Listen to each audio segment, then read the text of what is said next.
Hi, welcome to my biology revision classes. Today our new unit is ecology. In the unit ஒரு 4 chapters இருக்கு. அந்த 4 chaptersல இருந்து on the whole ஒரு 13 to 15 questions கம்பல்சரியாக வந்துடுது every year. Because அது ஒரு பேர்னிங் டாபிக் இல்லையா இன்னைக்கு ப்ரெசன்ட் வேர்ல்டில். அதில் முக்கியமாக அந்த first lesson organism and population ஒரு பெரிய லெசன், ஒரு 22-23 பேஜ் இருக்குது. அதில் நிறைய டயக்ராம் கூட இல்லை, படித்தே தான் ஆகணும், வேறு வழியே இல்லை. அதுலேயே கொஞ்சம் யூனிட்டாக இப்போ ஒரு for example when you talk about an environmental யூனிட்ஸ்லாம் என்னென்ன இருக்குது, அதுக்கப்புறம் என்னெல்லாம் biotic and abiotic factor, especially abiotic factors, டெம்பரேச்சரோ லைட்டு ரெயின்ஃபால், இதெல்லாம் அதனோட இம்பேக்ட் என்ன, எப்படிலாம் இன்வால்வ் ஆகுது, அப்படியே இன்க்ரீஸ் ஆகாது, எப்படி பாப்புலேஷனாக மாறுது ஒரு ஆர்கானிசமோ, அந்த பாப்புலேஷனில் என்னென்ன ஃபைட் நடக்குது, என்னென்ன பெனிஃபிட்ஸ் நடக்குது, அந்த மாதிரி இந்த கதையாக போயிட்டே இருக்கு. ஸோ அதனால இந்த லெசன், இந்த 4 லெசனையுமே I am just going to read from the book. அங்கங்கே படிக்கும்போது அப்படியே ஒரு ஜஸ்ட் கொடுத்துக்கிட்டே இருக்கு, எக்ஸாம் பாயிண்ட் ஆஃப் வியூவில் எதெல்லாம் முக்கியம்னு அப்படியே பாருங்க. உங்களுக்கு ஆக்சுவலி ரொம்ப நல்லாவே புரியும். இது நான் கிளாஸ் எடுக்கிறத இது இப்படி தான் படிக்கணும், அதனால தான் நான் அப்படியே புக்குக்கு கொண்டு போகிறேன். Now let us get in to the topic. நாம் இப்போ லெசனுக்குள்ளே போவோம்.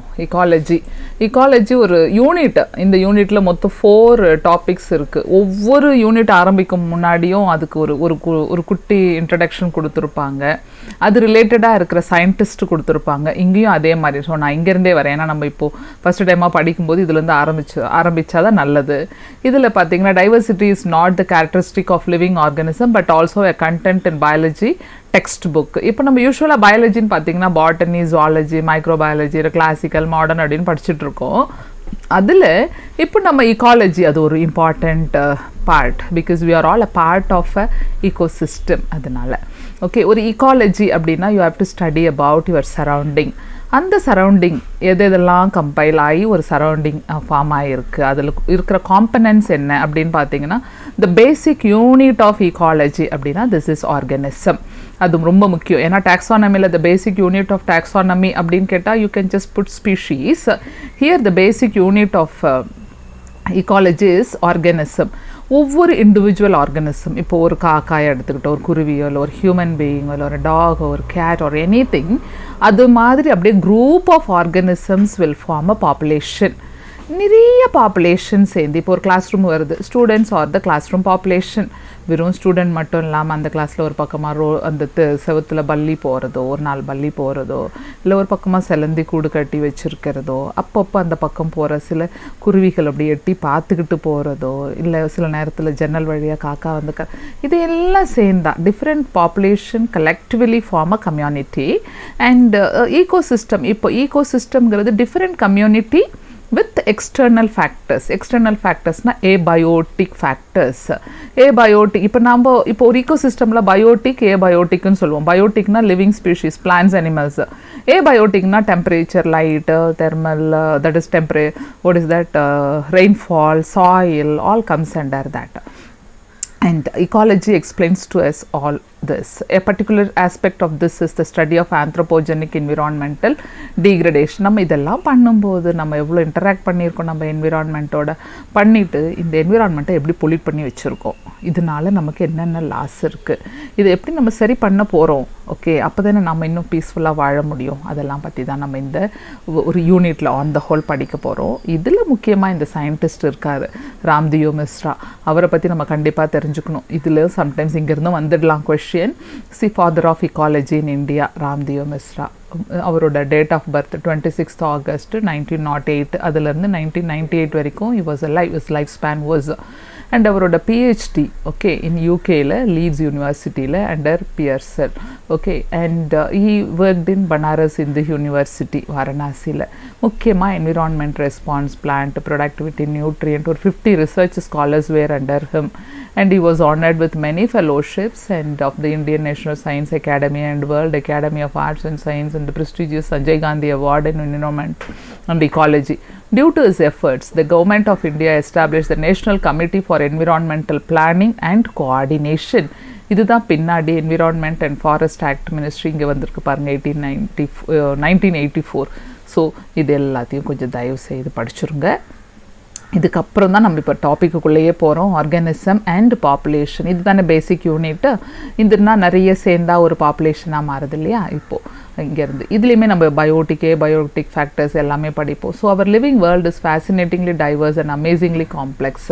அப்படின்னா மேக்ரோ மாலிக்யூல்ஸு செல்ஸாக மாறி, டிஷ்யூஸாக மாறி, organs, individual organisms, population, community, ecosystem, அதெல்லாம் சேர்ந்து பயோம். ஈகோசிஸ்டம்னா different ecosystem. We have marine ecosystem, fresh water ecosystem, அதுக்கப்புறம் we have a tropical rain forest, dry deciduous forest. இந்தியாவில் என்ன இல்லை, இந்தியாவில் அப்படியே உங்களுக்கு கேப் கேமரா கன்னியாகுமரியிலேருந்து காஷ்மீர் வரைக்கும் எல்லா பயோமும் இருக்குது. ஒரு ஸ்னோ கவர்ட் மவுண்டன்ஸ் இருக்குது, டெசர்ட்ஸ் இருக்குது, மழையே வராத பகுதிகள் இருக்குது, மழை கொட்டுற சிறப்புஞ்சி இருக்குது அந்த பக்கம். இந்த பக்கம் வந்தீங்கன்னா கோனிஃபரஸ் ஃபாரஸ்ட் இருக்குது. கொடைக்கானல் பக்கம் போனீங்கன்னா ஹிமாலயன் ரேஞ்சஸில் எல்லாம் இதில் பார்க்கலாம் கோனிஃபரஸ் ஃபாரஸ்ட். அப்படியே திக் எவர் கிரீன் ஃபாரஸ்ட், இல்லை ட்ரை ரெசிடுவஸ் ஃபாரஸ்ட். இந்த மாதிரி இல்லாததே கிடையாது இந்தியாவுக்குள்ளே. அத்தனையும் அதெல்லாம் தான் பயோம். இதெல்லாம் கலெக்டிவாக இருக்கிறத பற்றி தான் நம்ம இப்போ படிக்க போகிறோம். நேச்சுரலாகவே நம்ம இங்கே ஒரு பேராகிராஃபில் ஒரு பறவை வந்து நம்ம வீட்டுக்கிட்ட கத்துது அப்படின்னு சொன்னால், இந்த பறவை ஏன் கத்துது, ஓகே, எப்படி கத்துது, இந்த மாதிரி கொஷின்ஸ் நமக்குள்ளே வரும். இதுக்குள்ளே என்ன நம்மளால் நம்ம பேசதானே போகிறோம். அதுக்கு அழகழகான வாய்ஸ் இருக்கேன்னா அது வாய்ஸுக்கு இந்த how does the bird sing, it has got a voice box, rings. Why does the bird sing? Why should it sing? Okay, ஏன் அது கத்தணும் அப்படின்னா அது கம்யூனிகேட் பண்ணுது. யாரோட கம்யூனிகேட் பண்ணுது? அதோட ஸ்பீஷீஸோட கம்யூனிகேட் பண்ணிக்குது. நான் இங்கே இருக்கேன், I am ready to mate with you, please come for my sake அப்படின்னு கூப்பிடுறதுக்காக ஒரு குரல். So for the mating, breeding சீசனுக்கு அது ரெடி ஆகிடுச்சு. அதனுடைய பார்ட்னரை அது கூப்பிடுது. அதே ஸ்பீஷீஸோடு அதுக்கு எப்படி சேரணும்னு தோணும். இதுதான் nature. Okay, when you observe in nature around you with a scientific frame of mind, you will certainly come up with many interesting questions of both types. Why are night blooming flowers generally white? Because colour வச்சு அதை attract பண்ண வேண்டிய அவசியம் இல்லையே. நைட்டில் ஒயிட்டாக இருந்தால் இந்த சுற்றி இருக்கிற கருப்பான இருட்டில் அந்த ஒயிட் நல்லா தெரியும். ப்ளஸ் நைட் ப்ளூமிங் ஃப்ளவர்ஸ்க்கு நல்லாவே சென்ட் இருக்கும். அதை வச்சு அது இன்செக்டை கேப்சர் பண்ணிடும், கூப்பிடும். அதுக்கப்புறம் for a pollination, how does the bee know which flower has nectar? அதுதானே அதோட வேலை, ஸ்மெல் பண்ணிட்டு அது ஒரு கெமிக்கல் காம்போசிஷனே அதுக்கு தெரியும். அதுக்கு ஒரு சென்சரி ஆர்கன் உள்ள அந்த கெமிக்கல்ஸ் ஐடென்டிஃபை பண்ண. Why does cactus have so many thorns? Protect itself from the enemies. அப்புறம் எனிமீஸ்னால் இந்த கிரேசிங் அனிமல்ஸ் கிட்ட இருந்து எஸ்கேப் ஆகிறதுக்கு. How does the chick recognize her? இது ஒரு instinct, natural instinct, motherly instinct, ஒரு பேபியோட இன்ஸ்டிங்க்ட். அது குழந்தை, அந்த சிக்குக்கும் அது இருக்கும். ஒவ்வொரு உயிருக்கும் அது தெரியும். And so on. You have already learnt in previous classes that ecology is a subject which studies the interaction among organisms and between the organisms and its physical, abiotic environment. Ecology is basically concerned with 4 levels of biological organization: organism, population, communities and biomes. இது நல்லா ஞாபகம் வச்சுக்கோங்க. organism, population, communities and biomes. இது organisms and it's environment. இப்போது நம்ம இந்த environmental factor அதுதான் முக்கியம் டு டிட்டர்மின் த லேண்ட்ஸ்கேப். ஒரு லேண்ட்ஸ்கேப்பை முக்கியமாக டிட்டர்மின் பண்ணுற ஆளுங்க டெம்பரேச்சரும் ப்ரிசிபிடேஷனும். அதாவது ப்ரிசிபிடேஷன்னா ரெயின் அண்ட் ஸ்னோ ரெண்டும் சேர்ந்தது ப்ரிசிபிடேஷன். ஓகே, இப்போ பாருங்கள், இது இந்த சார்ட் இஸ் வெரி இம்பார்ட்டண்ட். இந்த axis is mean annual temperature. This is for a precipitation X axis and Y axis போடுறோம். இங்கே பார்த்தீங்கன்னா இங்கே -15 அந்த 0 லெவலுக்குள்ளேயே முடிஞ்சிருச்சு. அப்படி இருந்துச்சுன்னா அது வந்து போலார். இப்போ நீங்கள் ஞாபகம் வச்சுக்க வேண்டியது, ஒரு பிஸ்கட் எடுத்து பார்த்துக்கோங்க. அதாவது ஒரு குட் டே பிஸ்கட் இப்படி ரவுண்டாக இருக்குது. ஓகே, நடுவில் ஒரு கோடு போகும், அது வந்து tropical.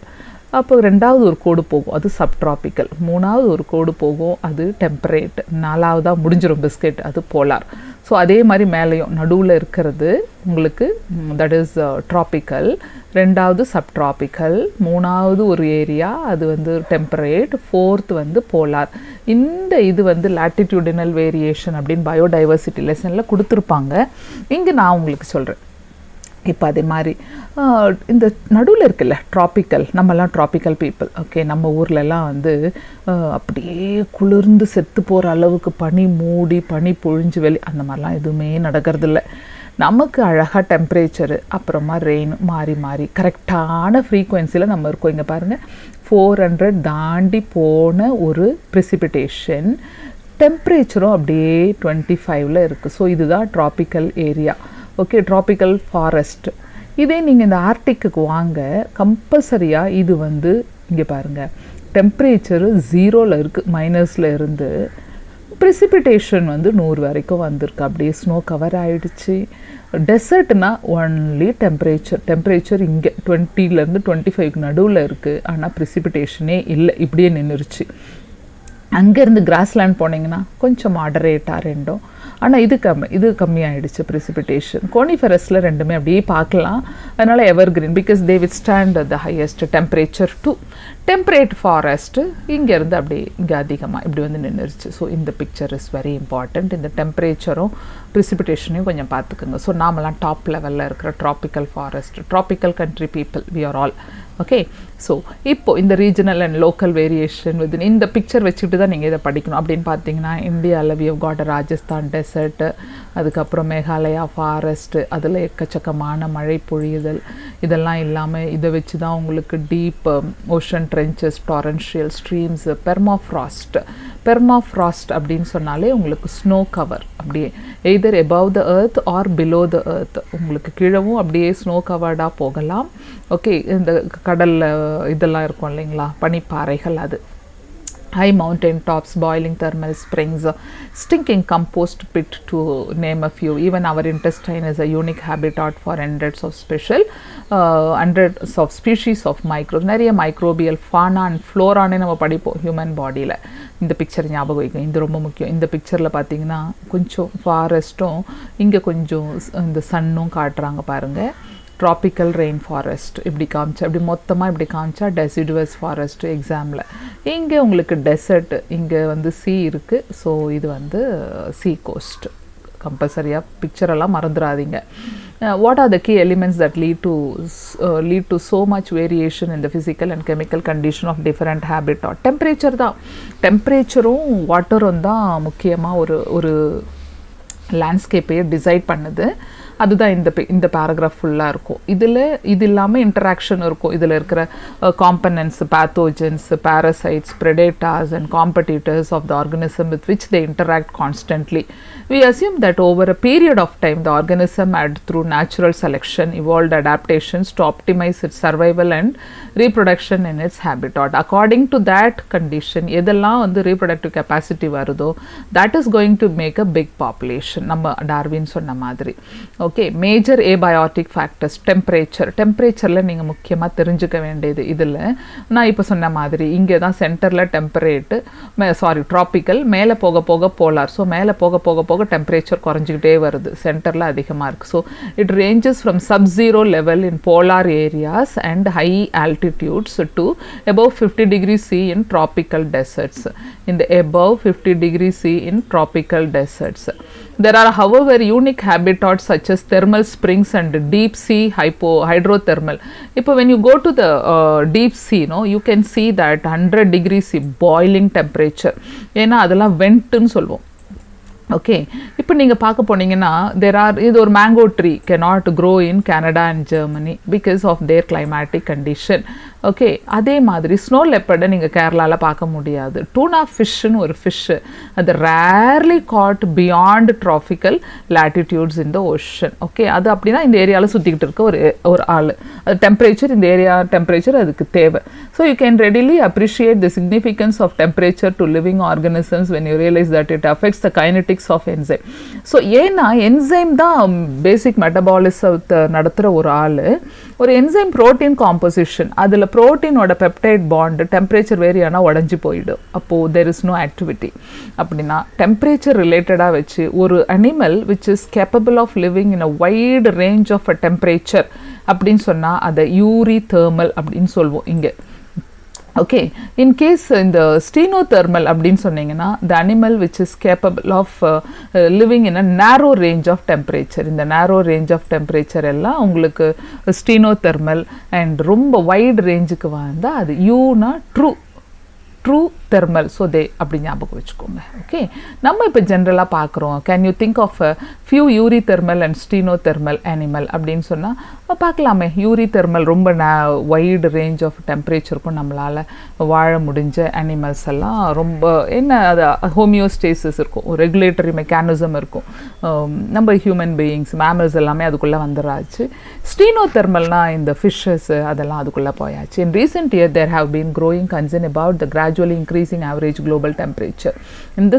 If this trend continues, would you expect the distributional range of some species? கண்டிப்பா அது distributional range affect தான் ஆகும். இப்போ நம்ம டூனா ஃபிஷ்ஷே பார்த்தோன்னா beyond the tropical latitudes you just can't catch that fish அப்படின்னா இன்னும் அங்கே டெம்பரேச்சர் ஏறிக்கிட்டே இருக்குதுன்னு வச்சுக்கோங்க. இந்த குளோபல் டெம்பரேச்சரில் ட்ராபிக்கல் ரேஞ்ச் தாண்டி டெம்பரேச்சர்லாம் ஏறிக்கிட்டே இருந்துச்சுன்னா அப்போது இது அங்கே போகிறதுக்கு சான்சஸ் அதிகம் தானே, அதுவும் உண்டு. ஓகேவா, அப்படி ஞாபகம் வச்சுக்கோங்க.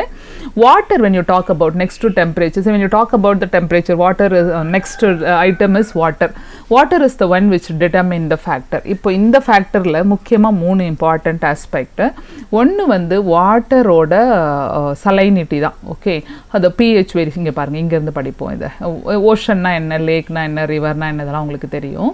For aquatic organisms the quality, the chemical composition, pH of water becomes important. The salt concentration measured as salinity in parts per 1000 is less than 5 in inland waters. அதாவது salt salinity வந்து less than 5 and above 5, that is between 30 to 35 in sea, and ரொம்ப அதிகமாக இருந்தால் above 100லாம் இருந்தால் hyper saline லகூன்ஸ்லாம் நம்ம இங்கே பார்க்குறதே இல்லை. நியூசிலாண்ட்லேயோ இல்லை ஆஸ்திரேலியாலேயோ லகூன்ஸ் பார்க்கலாம். ஓகே, அதாவது மரைன் வாட்டர்லேருந்து தண்ணி வெளியே வந்து அப்படியே திட்டு மாதிரி ஃபார்ம் ஆகிருக்கும், அதுதான் லகூன்ஸ்ன்னு சொல்லுவோம். அதில் உங்களுக்கு கோரல் ரீஃப் இருந்தால் அது அட்டோல்னு கூட சொல்லுவோம் நம்ம. Some organisms are tolerant of a wide range of salinities. அதே மாதிரி யூரிதெர்ம் அண்ட் ஸ்டீனோதெர்ம் பார்த்தா மாதிரி நிறைய சலைனிட்டியில் இஃப் தே ஆர் வித்ஸ்டாண்டிங் அப்படின்னா euryhaline, but others are restricted to a narrow range, stenohaline. Many freshwater animals cannot live for long in seawater and vice versa because of osmotic problem. Fresh waterல இருக்கிறது saline waterல ரொம்ப நாள் வாழ முடியாது, saline waterல இருக்கிறது fresh waterல வாழ முடியாது. அதுதான் நம்ம அனிமல் கிங்டத்திலேயே strictly marine water, marine forms அப்படிலாம் படிப்போம். இந்த எக்கினோடர்ம்ஸ் இப்போ வருவோம் லைட்டுக்கு. ஸோ இதோட ரொம்ப மேஜர் ஃபேக்டர்ஸ். இதுக்கப்புறம் லைட்டுன்னு எடுத்தாலே முக்கியமாக நம்ம பிளான்ட்டு, ஃபோட்டோசிந்தசிஸ், ஆட்டோட்ராப்ஸு. ஸோ பிளான்ஸ் இருக்கிற இடம் தான், லைட் இருக்கிற இடத்துல தான் பிளான்ஸ் வளரும். அது அப்படி லைட்டு ப்ரொவைடரே நமக்கு வேர்ல்டில் sun is the one which is the major point for both light as well as temperature. ஓகேவா, இப்போது அங்கே இருந்து அப்படியே போனீங்கன்னா எல்லா பிளான்ட்டும் எல்லா லைட்டு இதுலேயும் அதே ப்ரிப்பேரிங் ஃபுட் அப்படின்னு பார்த்தீங்கன்னா ஃபோட்டோசிந்தட்டிக் ஆக்டிவ் ரேடியேஷன், பார் அப்படின்னு சொல்லுவோம். ஓகே, அந்த பார் கரெக்டாக இருக்கணும். அது எந்தெந்த நானோமீட்டரில் ஃபோட்டோ பீரியாடிசம் நடக்குது அப்படின்னா ஒரு ஓஷன் என்விரான்மெண்ட்டில் டீப் சீக்கு போகுது, ஒரு பென்திங் ஜோனுக்கெல்லாம் 500 மீட்டருக்கு கீழே எல்லாம் போகும்போது there is a benthic zone where the dinoflagellates lives pretty well, and then diatoms are living well.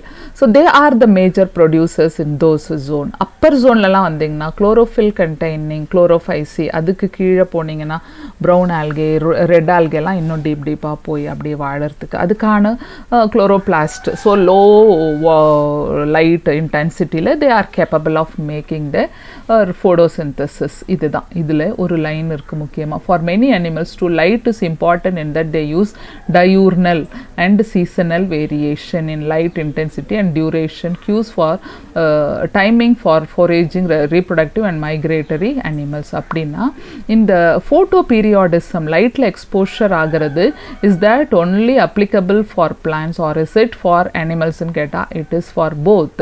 இங்கே பாருங்கள், டயூர்னல்னா டே டைமில் இருக்கிறது, டே டைமில் முழிச்சுக்கிட்டு இருக்கிற அனிமல், நாக்டர்னல்னா நைட் டைமில் முழிச்சுக்கிட்டு இருக்க animal. Seasonal variation in light intensity மாறிக்கிட்டே தான் இருக்கும், accordingly they'll be working. Otherwise இங்கேருந்து இது வரைக்கும் எல்லாம் வெறும் ஃபோட்டோசிந்தசிஸ் பற்றி. அதே மாதிரி ஒரு ட்ராபிக்கல் எவர்கிரீன் ஃபாரஸ்ட் அப்படின்னு நாங்கள் போகிறோம் அப்படின்னா அங்கே கேனப்பி ஃபார்ம் ஆகும். எப்படின்னா ஒரு பிளான்ட்டு டாலாக இருக்கும், டாலஸ்ட் பிளான்ட்டு, அப்புறமா மீடியம் டாலு, அப்புறமா டாலஸ்ட் ஷ்ரப்பு, அதுக்கப்புறம் டால் ஷ்ரப்பு, மீடியம் ஷ்ரப், ஷ்ரப்பு, டாலஸ்ட் ஹர்ப், இப்படியே குட்டி குட்டியாக வந்து இங்கேருந்து அப்படியே இறங்கி இப்படி ஃபார்ம் ஆகி கடைசியில் கிராஸஸ், ரன்னர்ஸ், ட்ரெய்லர்ஸ் எல்லாம் ஓடிக்கிட்டு இருக்குது. அப்படின்னா இங்கே லோவர் மோஸ்ட் ஸ்ட்ரேட்டாக இருக்குது இல்லையா, லோவர் மோஸ்ட் ஸ்ட்ரேட்டால் இருக்கிற பிளான்ட்டுக்கு சன்லைட் எப்படி கிடைக்கும் அப்படின்னு பார்த்தீங்கன்னா, அங்கே இருக்கிற பிளான்ட் என்ன பண்ணோன்னா அதனுடைய பாடியை அப்படி லைட்டாக மாற்றிக்கும். ஓகே, மாற்றிட்டு ஃபீனோடிபிக் பிளாஸ்டிசிட்டின்னு சொல்லுவோம். அது பெரிய பெரிய லீஃப்லாம் இல்லாமல் குட்டி குட்டியாக நேரோவாக வர வச்சுக்கிட்டு எப்படியாவது அந்த சன்னை தேடி பிடிச்சிக்கிட்டு தேல் prepare their own food. So இப்படி நீட்டாக போகிற அந்த ஸ்ட்ரேட்டாக தான் கேனப்பின்னு சொல்லுவோம். இதை வெர்டிக்கல் ஸ்ட்ரேட்டா அப்படின்னு ஞாபகம் வச்சுக்கணும். அதுதான் இந்த லைனில் அப்படி கொடுக்கல, அதுதான் இந்த பேராகிராஃபோட மொத்த ஜிஸ்ட். ஓகே, அடுத்தது நம்ம இப்போ இங்கே போவோம். A different depth of the ocean among the red, green and brown. நான் இப்போ சொன்னேன்ல, அந்த ஓஷனோட லென்த்துக்கு ஏற்ற மாதிரி they'll be able to thriving. Soil, the nature and properties of soil in different places vary. It is dependent on the climate, the weathering process, whether soil is transported or sedimented, and how soil development occurred. Various characteristics of soil, ஒரு soil எடுத்துக்கிட்டிங்கன்னா water holding கெப்பாசிட்டியும் air holding கெப்பாசிட்டியும் ரொம்ப முக்கியம். இப்போ air holding கெப்பாசிட்டினா பீச்சில் இருக்கிற சாண்டில் air can be easily moving, but water they can't hold. At the same time, clay எடுத்துக்கிட்டிங்கன்னா clay ரொம்ப டைட்டாக இருக்குது. Water holding capacity is more, air holding capacity ரொம்ப லெஸ். இது ரெண்டுத்தையும் மிக்ஸ் பண்ணிங்கன்னு வச்சுக்கோங்க, அந்த பிளான்ட்டுக்கு, அந்த சாயிலுக்கு you can see both air holding as well as water holding. ஓகேவா, அதை போட்டால் பிளான்ட் ஈஸியாக வளரும். அதுதான் சாயிலோட நேச்சர். சாயில் தான் நம்மளோட டோப்போகிராஃபி ஃபேக்டர். இப்போ நம்ம தரமட்டமாக இருந்து படிக்கிறது எல்லாமே டோப்போகிராஃபின்னு சொல்லுவோம். pH, மினரல் காம்போசிஷன், அதெல்லாம். This in turn dictates a type of animal that can be supported. So அந்த சாயில் கண்டிஷனில் என்ன பிளான்ட் வளருதோ அந்த பிளான்ட்டை சாப்பிட்டு வளர்கிற அனிமல்ஸ், அதை சுற்றி அப்படி நிறைய பூக்கள் வந்ததுன்னா நிறைய இன்செக்ட்ஸ் விசிட் பண்ணுறதுக்கு, பாலினேஷன், அது மாதிரி பிளான்ட்டுமே ஒரு important determinant factor for selecting the animals in that particular area. Okay, so let us go on with the responses to abiotic factor. Having realized that the abiotic factor of many habitat may vary drastically in time, we now ask, how do the organisms living in such habitat cope or manage with the stressful condition? Stress நீங்கள் பேசுகிறீங்களா, அது உங்களுக்கு மட்டும்தான் இருக்குமா? எல்லா அனிமலுக்கும் இருக்குது, பிளான்ட்ஸுக்குமே இருக்கும். Water கிடைக்கல, அதுக்கு சரியான டெம்பரேச்சர் இல்லை, அப்படியெல்லாம் இருக்கும்போது they do have a stress factor. We should perhaps ask first, why a highly variable external environment should bother organisms after all? One would expect that during the course of millions of years of their existence, many species would have evolved a relatively constant internal body temperature. அதுக்குள்ளவே அப்படியே எல்லா வேலையும் செஞ்சு, அது ஃபிசியாலஜியும் அது பயோகெமிஸ்ட்ரியும் கரெக்டாக fit பண்ணி, that is fit for their survival. Okay, external factor அதை ரொம்ப மாற்றாமல், இல்லை அப்படியே அதுக்கு மாறுற மாதிரி தான் அதுக்கேற்ற மாதிரி அது எக்ஸ்டர்னல் கண்டிஷனை மாற்றி வச்சுக்குமே தவிர எக்ஸ்டர்னல் கண்டிஷனுக்காக அது மாறாது. புரியுதா? உள்ளே இருக்கிற மெட்டபாலிக் சேஞ்சஸ். இப்போ ஃபார் எக்ஸாம்பிள் இதை ஹோமியோஸ்டேசிஸ்ன்னு சொல்லுவோம். நான் சொல்கிறேன் உங்களுக்கு. இப்போ நமக்கு ஒரு அனிமல் இங்கே கொடுத்துருப்பாங்க பாருங்கள், ஒரு பிளான்ட் ஆர் ஒரு அனிமல், ஒரு human being is working well. Okay, maximum best in 25 degree C work பண்ணால் தான் அவனுக்கு பெஸ்ட்டுன்னா அவன் என்ன பண்ணுவான்? இப்போ ரொம்ப ஹாட்டஸ்ட் சீசனில் ஏசி போட்டு அந்த 25 degree C கரெக்டாக வச்சு ஒர்க் பண்ணிக்கிறான். இதே உங்களுக்கு ரொம்பவே கோல்டு வரும்போது ஒரு ஹீட்டர் போட்டு அந்த டெம்பரேச்சரில் வச்சு, ஸோ ஆக மொத்தம் அவனோட பெஸ்ட் எஃபிஷியன்சியை வெளியில் இருக்கிற ஃபேக்டர் வச்சும் அவன் ரெடி பண்ணிக்கிறான். ஆனால் உள்ளுக்குள்ளவே இங்கே பாருங்கள், உள்ளுக்குள்ளவே அது செட் ஆகுது. அதுதான் அந்த நம்மளாம் ஹோமியோ டேர்ம்ஸில் வருவோம், பேர்ட்ஸ் அண்ட் மேமல்ஸ் எல்லாம். See, permits all biochemical reaction and physiological functions to proceed with maximal efficiency and thus enhance the overall fitness of the species. This constancy, for example, could be in terms of optical temperature and osmotic concentration of body fluids. Ideally, then, the organisms should try to maintain the constancy of its internal environment, a process called homeostasis. Despite varying external environmental conditions that tend to upset its நமக்கெல்லாம் upset ஆகாது. நம்ம பாடி temperature is constant. அதுக்கு மேலே போச்சுன்னா அந்த 97 தாண்டி போய் 100லாம் தாண்டா ஃபீவர் வந்து படுத்துடுறோம். கீழே போச்சுன்னா லோ ப்ரெஷர் வந்து சில்னஸ் ஆகி ஃப்ரீஸ் ஆகி சாகிற அந்த மாதிரி கண்டிஷன்ஸும் நடக்கும். நீங்கள் பார்த்தீங்கன்னா குளிரில் நடுங்கி இறந்துட்டாங்க, இல்லை டெம்பரேச்சர் அதிகமாகி செத்துட்டாங்க, சொல்லுவாங்க, இதெல்லாம் ஒரு லெவலுக்கு மேலே போக முடியலாம். மற்றபடி அவர் body temperature is constant. So and even the scorchingly hot or freezingly cold outside it could be achieved at home. இப்போது இது ஜென்ரலாகவே நம்ம பாடி நம்மளை அப்படியே மேனேஜ் பண்ணிக்குது. இதெல்லாம் இல்லாத பட்சத்தில் நம்ம வெளியில் இருக்கிற ஃபேக்டரை நம்ம வசதிக்காக மாற்றுற கண்டிஷனும் இங்கே இருக்குது. அதுதான் இந்த பேராகிராஃபில் இங்கே சொல்ல வராங்க. ஓகே, இப்போது ரெகுலேட் இதில் பார்த்தீங்கன்னா இந்த பிக்சர் இஸ் வெரி இம்பார்ட்டன்ட். பாருங்கள், ரெகுலேட்டார். ஓகே, ரெகுலேட் பண்ணிக்கிறது, கன்ஃபார்மர்ஸ், பார்ஷியல் ரெகுலேட்டர்ஸ். இதில் என்னென்னா எதெல்லாம் நம்ம பாடியை ரெகுலேட் பண்ணுது அதை பற்றி இப்போ நம்ம பார்ப்போம். இங்கே ரெகுலேட்டில் some organisms are able to maintain homeostasis by physiological, sometime behavioural also, means which ensures constant body temperature, constant osmotic concentration etcetera. All birds and mammals and a very few lower vertebrates and invertebrate species are indeed capable of such regulation, thermoregulation and osmoregulation. So இதுதான் all birds and mammals and a very few lower vertebrates and invertebrate species. Okay, மொத்தமா see only birds and mammals are homeostatic like homeotherms. And lower கேட்டகரியில் ஃபிஷ்ஷஸோ இல்லை இன்வெர்டிபிரேட்ஸில் எடுத்தாலோ, but இந்த இதெல்லாம் frock, reptiles வரைக்கும் உங்களுக்கு வந்து பாய்கிலோதர்ம்ஸ், gold blooded animals. நம்ம மட்டும் வார்ம் பிளட்டடில் வரும் பேர்ட்ஸ் அண்ட் மேமல்ஸ். இதை தாண்டி lower vertebrates சிலதும் can adjust their body temperature, thermoregulation and osmoregulation. Evolutionary biologists believe that the success of mammal is largely due to their ability to maintain a constant body temperature and thrive whether they are in Antarctica or in the. So evolutionary biology or mammal ஓட large success எதுன்னு எக்ஸாமில் கேட்டால் it is nothing but thermoregulation and osmoregulation, homeostatic nature. அதுதான் ரொம்ப முக்கியம். The mechanisms used by most mammals do regulate their body temperature are similar to the ones that we humans use. We maintain a constant body temperature of 37 degrees C.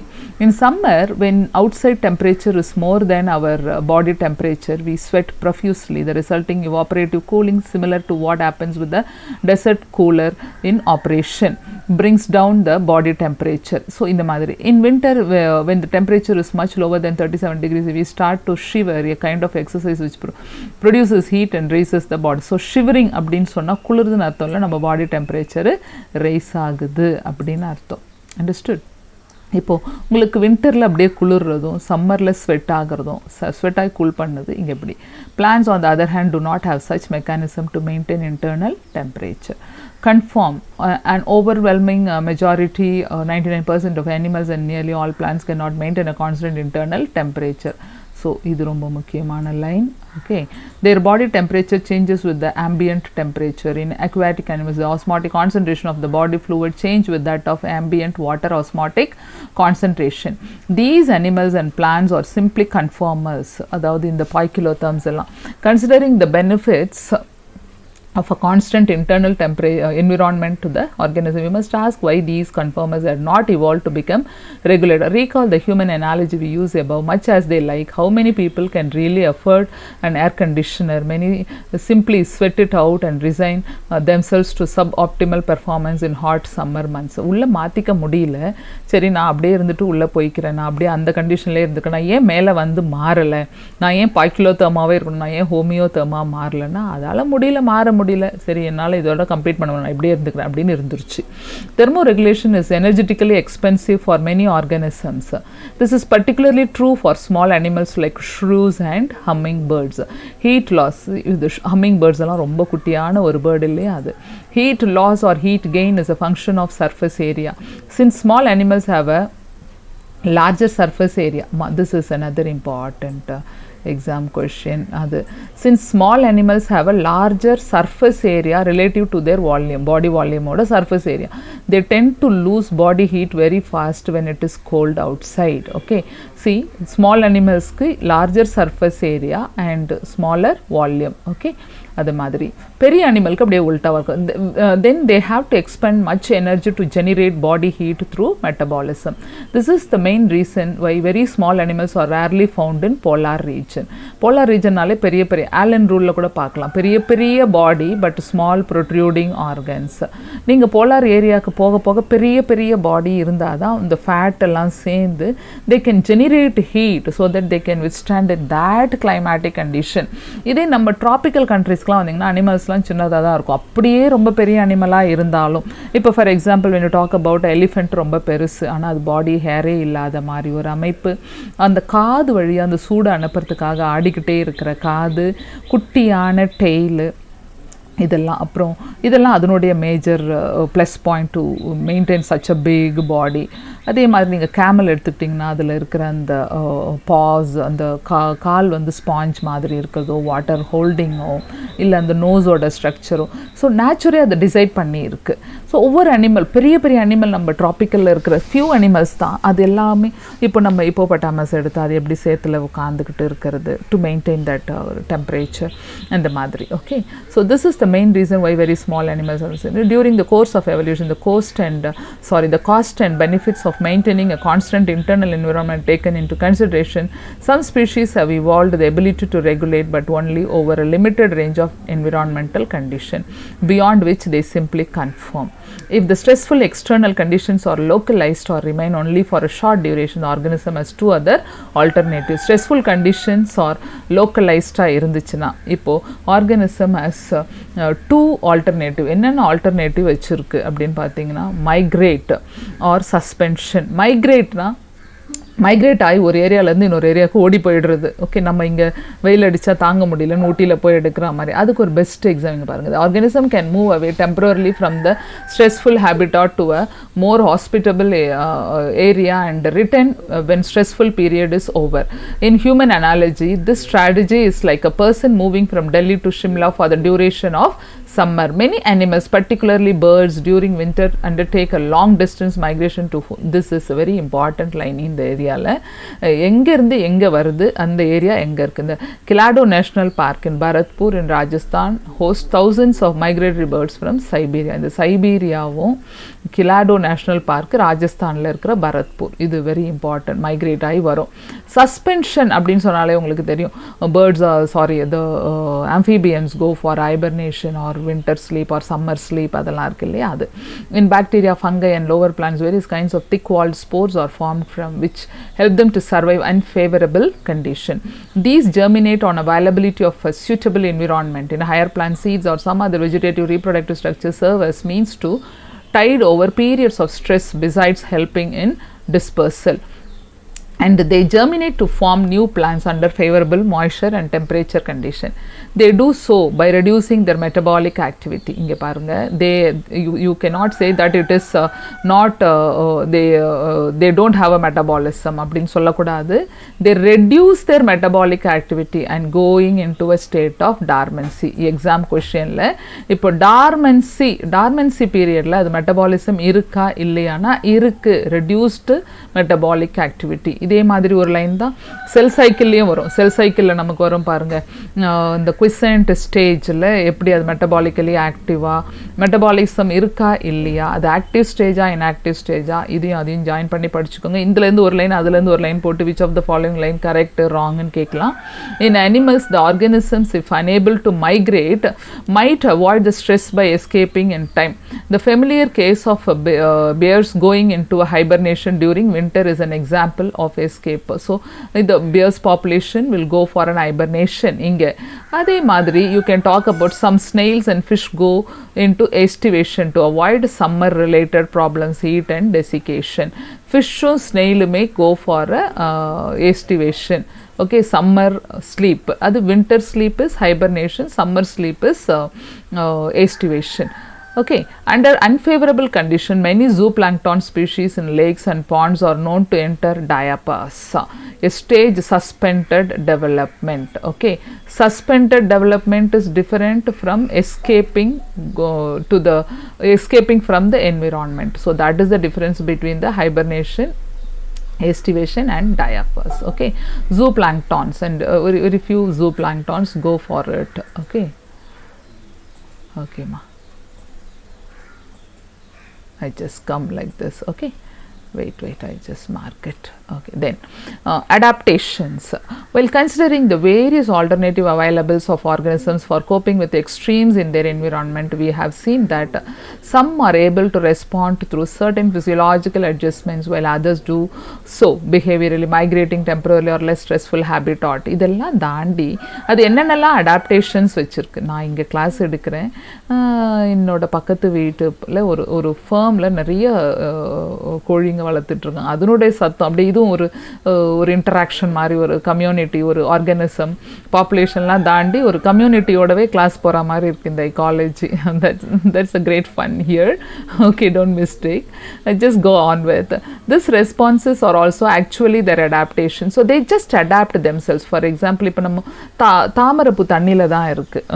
At the same time உங்களுக்கு mango வந்து மீசோஃபைட்டாக இருக்குது, இல்லை கேக்டை வந்து ஜெரோஃபைட்டாக இருக்குது. இதெல்லாம் நேச்சுரே அப்படி fit பண்ணி அதுக்கு ஒரு அடாப்டேஷன்ஸ் அது கொடுத்து வச்சுருக்கு. த்ரூ அவுட் அதுக்கு அடாப்டேஷன்ஸ் இருக்குது. அப்படின்னு பார்த்தீங்கன்னா தாமரை தண்ணியில் தான் இருக்குது. அதில் இருக்கிற ஸ்டொமேட்டல் மெக்கானிசம், ஸ்டொமேட்டா அதில் மேலே இருக்கிற எல்லா தண்ணியும் வெளியே அனுப்புறதுக்கு. அப்புறமா கம்ப்ளீட்டாக ரெடியூஸ்டு கைண்ட் ஆஃப் வாட்டர், அது வேஸ்குலார் சிஸ்டம், வேஸ்குலார் பண்டில்ஸ். இதே கேக்டைக்கு போனீங்கன்னா நிறைய வேஸ்குலார் பண்டில்ஸ் இருக்கும். Because it has to carry the water from the deep most part of the தங்கந்து எடுக்கிறதுக்கோ, இல்லை அதில் வந்து நைட்டில் க்ளோஸாக இருக்கிற ஸ்டொமேட்டா, நைட்டில் மட்டும் ஓப்பன் ஆகிற stomata through out the day it will be closed. அதுக்கு ஒரு ஸ்பெஷல் சைக்கிள் இப்போ நம்ம பார்ப்போம் இங்கே.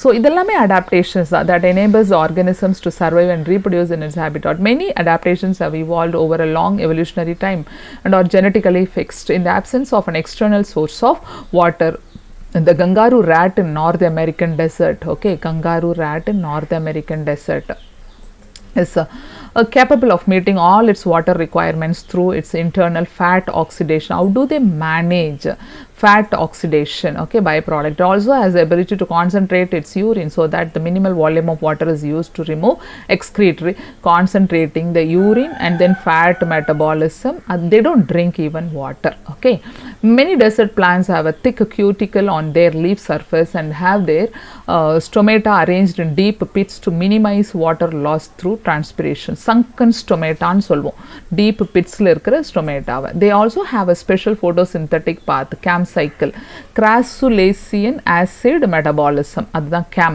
established in the stomata to remain closed during daytime. Some desert plants like Opuntia have no leaves. They are reduced to spines and the photosynthetic function is taken over by the flattened stems. இதெல்லாம் நம்ம மார்ஃபாலஜியில் படிச்சிருப்பீங்க, like ஃபில்லோடு, cladode, அந்த மாதிரி. அதெல்லாம் அப்படியே கொஞ்சம் ஞாபகப்படுத்தி பார்த்துக்கோங்க. Okay, mammals from colder climates generally have shorter ears and limbs to minimize heat loss. Allen rule, பெரிய பாடி ஆனால் குட்டி குட்டியாக protruded parts. அந்த protruded partsங்கிறது limbs ஆரோ இந்த டெய்லோ இல்லை இயர்ஸோ அந்த மாதிரி. In the polar seas, aquatic mammals like seals have a thick layer of fat blubber below their skin that act as an insulator and reduces loss of body heat. நம்ம பார்க்குறது தானே இது. கனமாக இருந்தாலே, ரொம்ப பெருசாக இருந்தாலே ஃபேட் ரொம்ப ஹெல்ப்ஃபுல்லாக இருக்கும். வின்டர் சீசனில், சம்மர் சீசனில் கொஞ்சம் கஷ்டமாக இருக்கும். Okay, some organisms possess adaptation that are physiological which allow them to respond quickly to a stressful situation. If you had ever been to high altitude place like இப்போ இந்த Kulu Manali, the Rotang Pass near Manali and Mansarovar in China occupied Tibet, இந்த ஏரியாவெல்லாம் கொஞ்சம் நல்லா பார்த்துக்கோங்க. 3500 மீட்டருக்கு தாண்டி you must have experienced what is called altitude sickness. இது ரொம்ப முக்கியம். இதில் ஒரு 3 இம்பார்ட்டன்ட் பாயிண்ட் வரும். அதாவது நம்பர் ஆஃப் ஆர்பிசி இன்க்ரீஸ் ஆகும், அதே மாதிரி ரெஸ்பிரேட்டரி ரேட் இன்க்ரீஸ் ஆகும். ஆனால் binding capacity of the RBC with oxygen குறையும். ஹீமோக்ளோபின் வித் இப்போ வருவாங்க அந்த 3 point.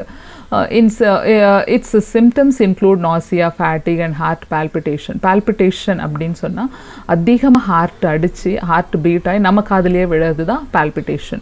This is because in the low atmospheric pressure of high altitude the body does not get enough oxygen.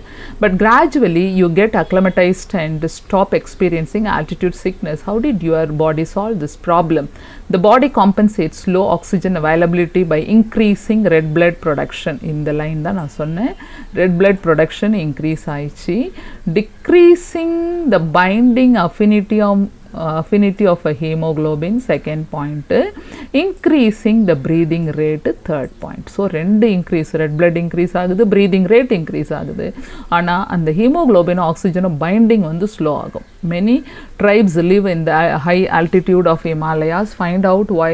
If they normally have a higher red blood cell count or total hemoglobin than people living in the plains. Okay, இதை பற்றி நம்ம இருக்கும் compulsory, அதுதான் அவங்களோட fittest அங்கே. In most animals, the metabolic reactions and hence all the physiological functions proceed optimally in a narrow temperature range. Narrow temperature, இங்கே அப்படியே திருப்பி அந்த ஸ்டீனோதெர்மல் ஞாபகம் வச்சுக்கணும்.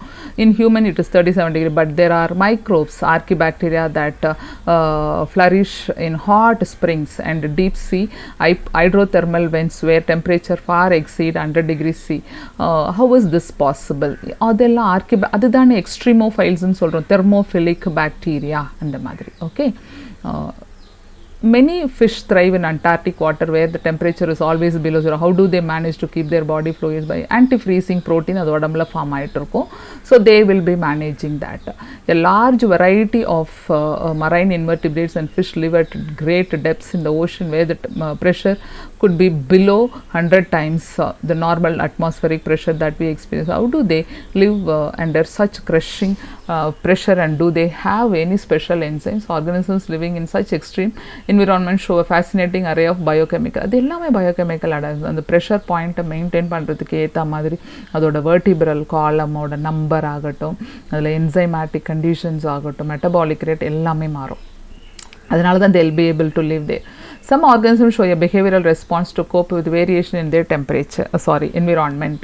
Desert lizard lack the physiological ability that mammals have to deal with the high temperature of their habitat, but manage to keep their body temperature fairly constant by behavioral means. இது அப்படி manage பண்ணிக்குது, உள்ளே இல்லைனாலும் behavioral patternனால they can manage that. They bask in the sun and observe heat, and when their body temperature drops below the comfort zone, but move into a shadow when the ambient temperature starts increasing. Some species are capable of burrowing into the soil to hide and escape from the above ground heat. இது நம்ம இதில் டெசர்ட்லலாம் பார்ப்போம், அப்படியே இதுக்குள்ளே பாறைக்கு கீழே போய் உட்காந்துக்கிறதாகட்டும், இந்த ரேட் பாப்புலேஷனோ இல்லை ஸ்னேக்ஸோ இல்லை நார்மல் லிசர்ட்ஸோ, மற்றபடி ஷேட்குள்ளே போகிறதோ இல்லை வெளியே வந்து அப்படியே கொஞ்சம் நேரம் சன் பாத் எடுக்கிறதோ, இட்ஸ் ஆல் ஹேப்பன்ஸ். அது ஸோ எக்ஸ்டர்னல் ஃபிசியாலஜி உள்ளே ஒத்துக்கல, ஆனால் அது பிஹேவியர், அதனுடைய பிஹேவியரல் பேட்டர்னை வச்சு அது தே மேனேஜ் டு லிவ். இது எல்லாமே அடாப்டேஷன்ஸ் தான். ஓகே, ஸோ இதோட நம்ம அடாப்டேஷன்ஸ் எல்லாம் முடிஞ்சு. Second part population. அப்போது இங்கேருந்து கம்பல்சரியாக ஒரு 2 கொஷின்ஸ் வந்துடலாம், 1 or 2 கொஷின்ஸ். பாப்புலேஷன்லேருந்து ஒரு 2, அந்த இன்டராக்ஷன்லேருந்து கம்பல்சரியாக 1.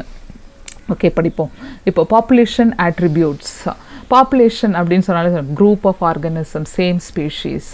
In nature we rarely find isolated single individuals of any species. Majority of them live in groups in a well-defined geographical area, share or compete for similar resources, potentially interbreed and thus constitute a population. Although தனியாகவே நம்ம பார்க்க முடியாது, எல்லாம் சேர்ந்து தானே பார்க்குறோம். Although the term interbreeding implies sexual reproduction, interbreeding capacity. Okay, அதனால தான் ஸ்பீஷீஸ் அப்படின்னு சொல்கிறோம். ஞாபகம் இருக்கா?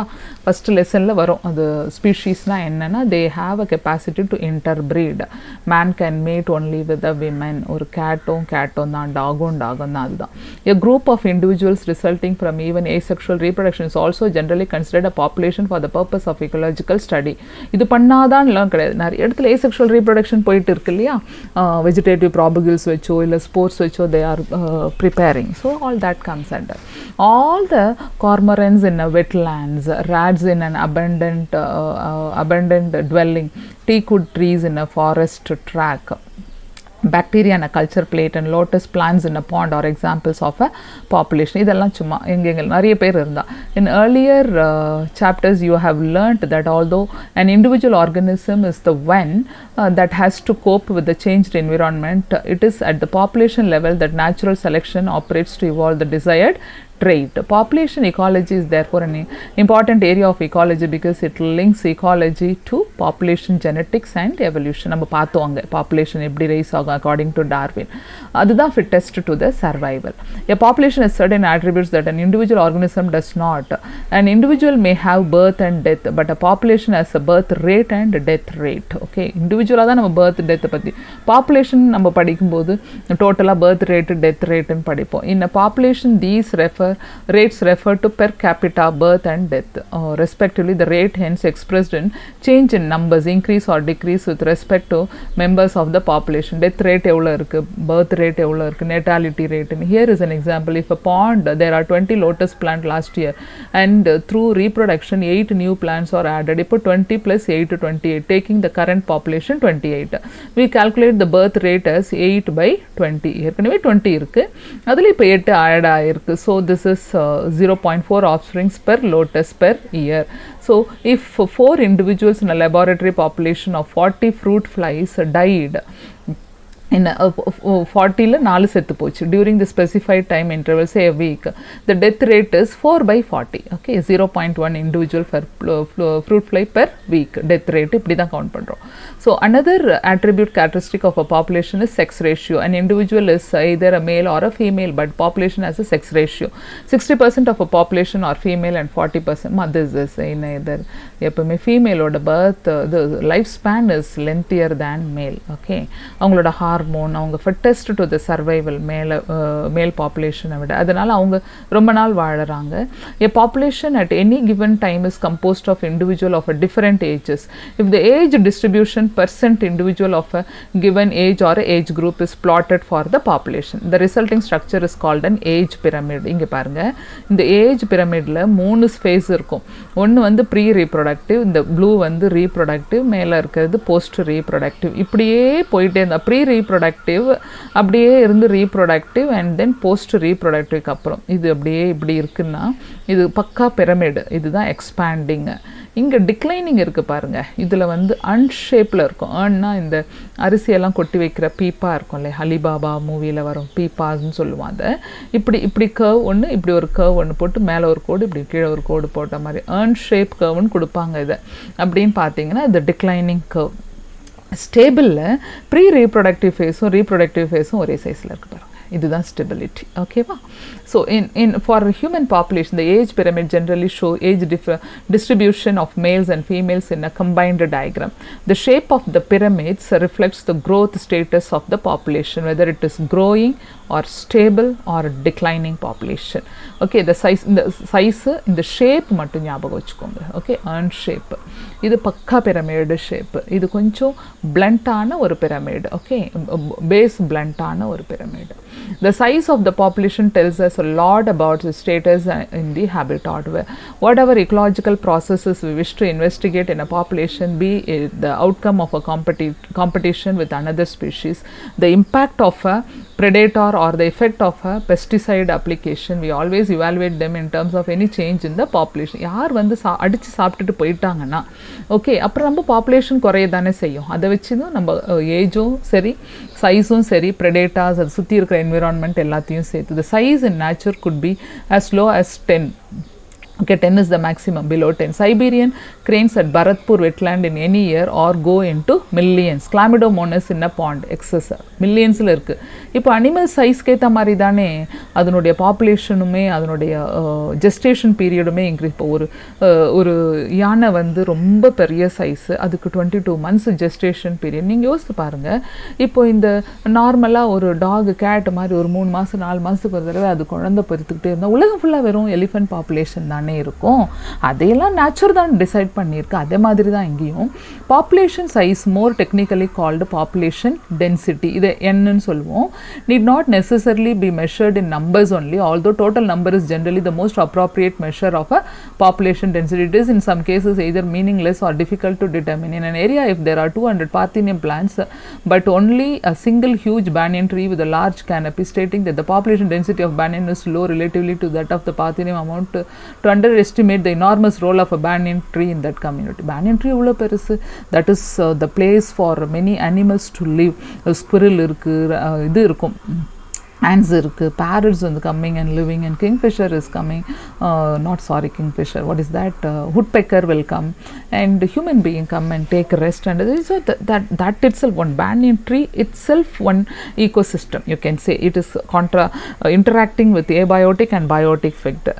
பட் நம்ம அது ஒன்று தான் இருக்குது, பார்த்தினியம் வந்துட்டு 50 இருக்குது, 100 இருக்குது, அதுதான் பெரிய இன்டராக்ஷன் அப்படி சொல்ல முடியாது. ஆனால் ஒரு கம்யூனிட்டி பேஸில் அதனுடைய interaction with an external factor and other living species எவ்வளோ இருக்குன்னு பார்த்தீங்கன்னா, இங்கே பேனியன் ட்ரீ நம்பர் குறைவாக இருந்தாலும் that has a wide role to play in ecology. Okay, so in such cases the percent cover of biomass is a more meaningful measure of a population. இங்கே பாருங்கள், இந்த மாதிரி ஒன்று கொடுத்தா இங்கே எவ்வளோ பயோமாஸ் கவர் ஆகுதோ அதுதான் ஒரு meaningful population size. Total number is again not an easily adaptable measure if the population is huge and counting is impossible or very time consuming. ரொம்ப பெருசாக இருந்தால் அதையும் பண்ண முடியாது. இப்போ நம்ம உட்காந்து பாக்டீரியல் பாப்புலேஷனில் 1 2 3 கவுண்ட் பண்ணவே முடியாது. Okay, if you have a dense laboratory culture of bacteria in a petri, what is the best measure to report it's முடியாது. Sometime for certain ecological investigation there is no need to know the absolute population densities. Relative densities serve the purpose equally well. இப்போ absolute density பார்க்க முடியாது, relative density பார்க்கலாம். For instance, the number of fish caught per trap is good enough measure of its total population density in the lake. We are mostly obliged to estimate population sizes indirectly without actually counting them or seeing them. The tiger census in our national parks and tiger reserves is often based on pug marks. இதுவும் exam question. டைகரோட population how are they counting அப்படின்னு பார்த்தீங்கன்னா pug marks and faecal pellets வச்சு count பண்ணுறாங்க. Okay, இது ஒரு exam question கூடமா பார்த்துக்கோங்க. அடுத்தது பாப்புலேஷன் growth. பாப்புலேஷன் growth அப்படின்னா the size of a population for any species is not a static parameter. It keeps changing in time depending on various factors including food availability, predation, pressure and adverse weather. In fact, it is these changes in population density that give us some idea of what is happening to the population, whether it is flourishing or declining. இப்போ நம்ம இதை பார்க்குறோன்னு வச்சுக்கோங்களேன், ஒரு நேட்டாலிட்டியோ இல்லை ஒரு மார்ட்டாலிட்டியோலாம் வச்சு தான் நம்ம பாப்புலேஷன் டென்சிட்டியே பார்க்குறோம். அதில் இப்போ என்னென்னலாம் சேஞ்ச் வருது, what ever might be the ultimate reason, the density of a population in a given habitat during a given period fluctuate due to changes in 4 basic process. மாறிக்கிட்டே இருக்கும். 2 of which, natality and immigration, contributed to an increase in population density, and 2 mortality and emigration. இப்போ நேட்டாலிட்டினா birth rate, மார்ட்டாலிட்டினா death rate, இமிக்ரேஷன்னா நம்ம other கண்ட்ரிலேருந்து உள்ளே வர்றவங்க, எமிக்ரேஷன்னா நம்ம கண்ட்ரிலேருந்து வெளியே போகிறவங்க, ஞாபகம் வச்சுக்கோங்க. எமினா எக்ஸிட், ஓகே, இமினா இன்னுன்னு ஞாபகம் வச்சுக்கோங்க. மார்ட்டம் அப்படின்னா போஸ்ட் மார்ட்டம், இது நம்ம தெரிஞ்சு mortality.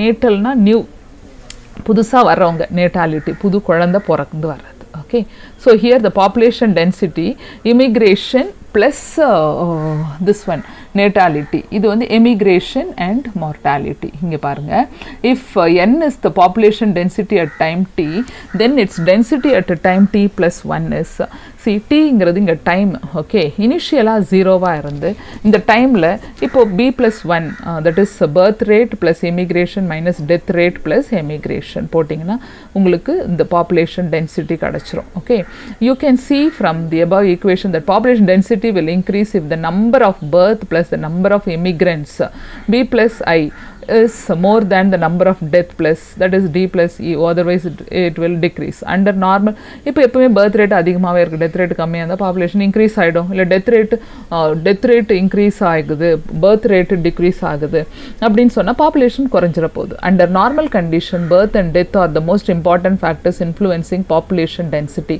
The other 2 factors assuming importance only under special condition.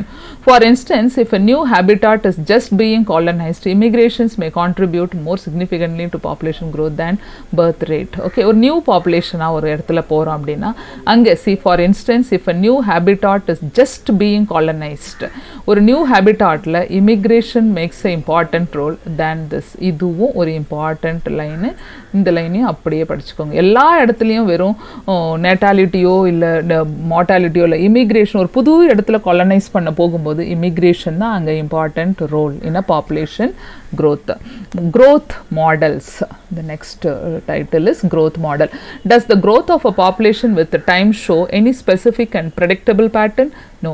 We have been concerned about unbridled human population growth and problems created by it in our country, and it is therefore natural for us to curious if different animal population in nature behave the same way or show some restraints on growth.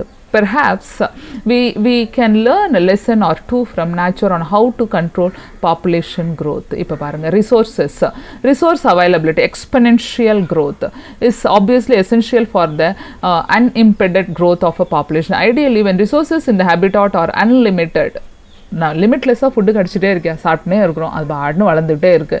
Each species has the ability to realise fully inherit potential to grow in number. கரெக்டாக இப்போது நல்ல எல்லா environmental factor food எல்லாம் கிடைக்குது, ஹாப்பியாக இருக்கிறோம் அப்படின்னா வேறு வேலையே இல்லை, கிவிங் பர்த் தான்.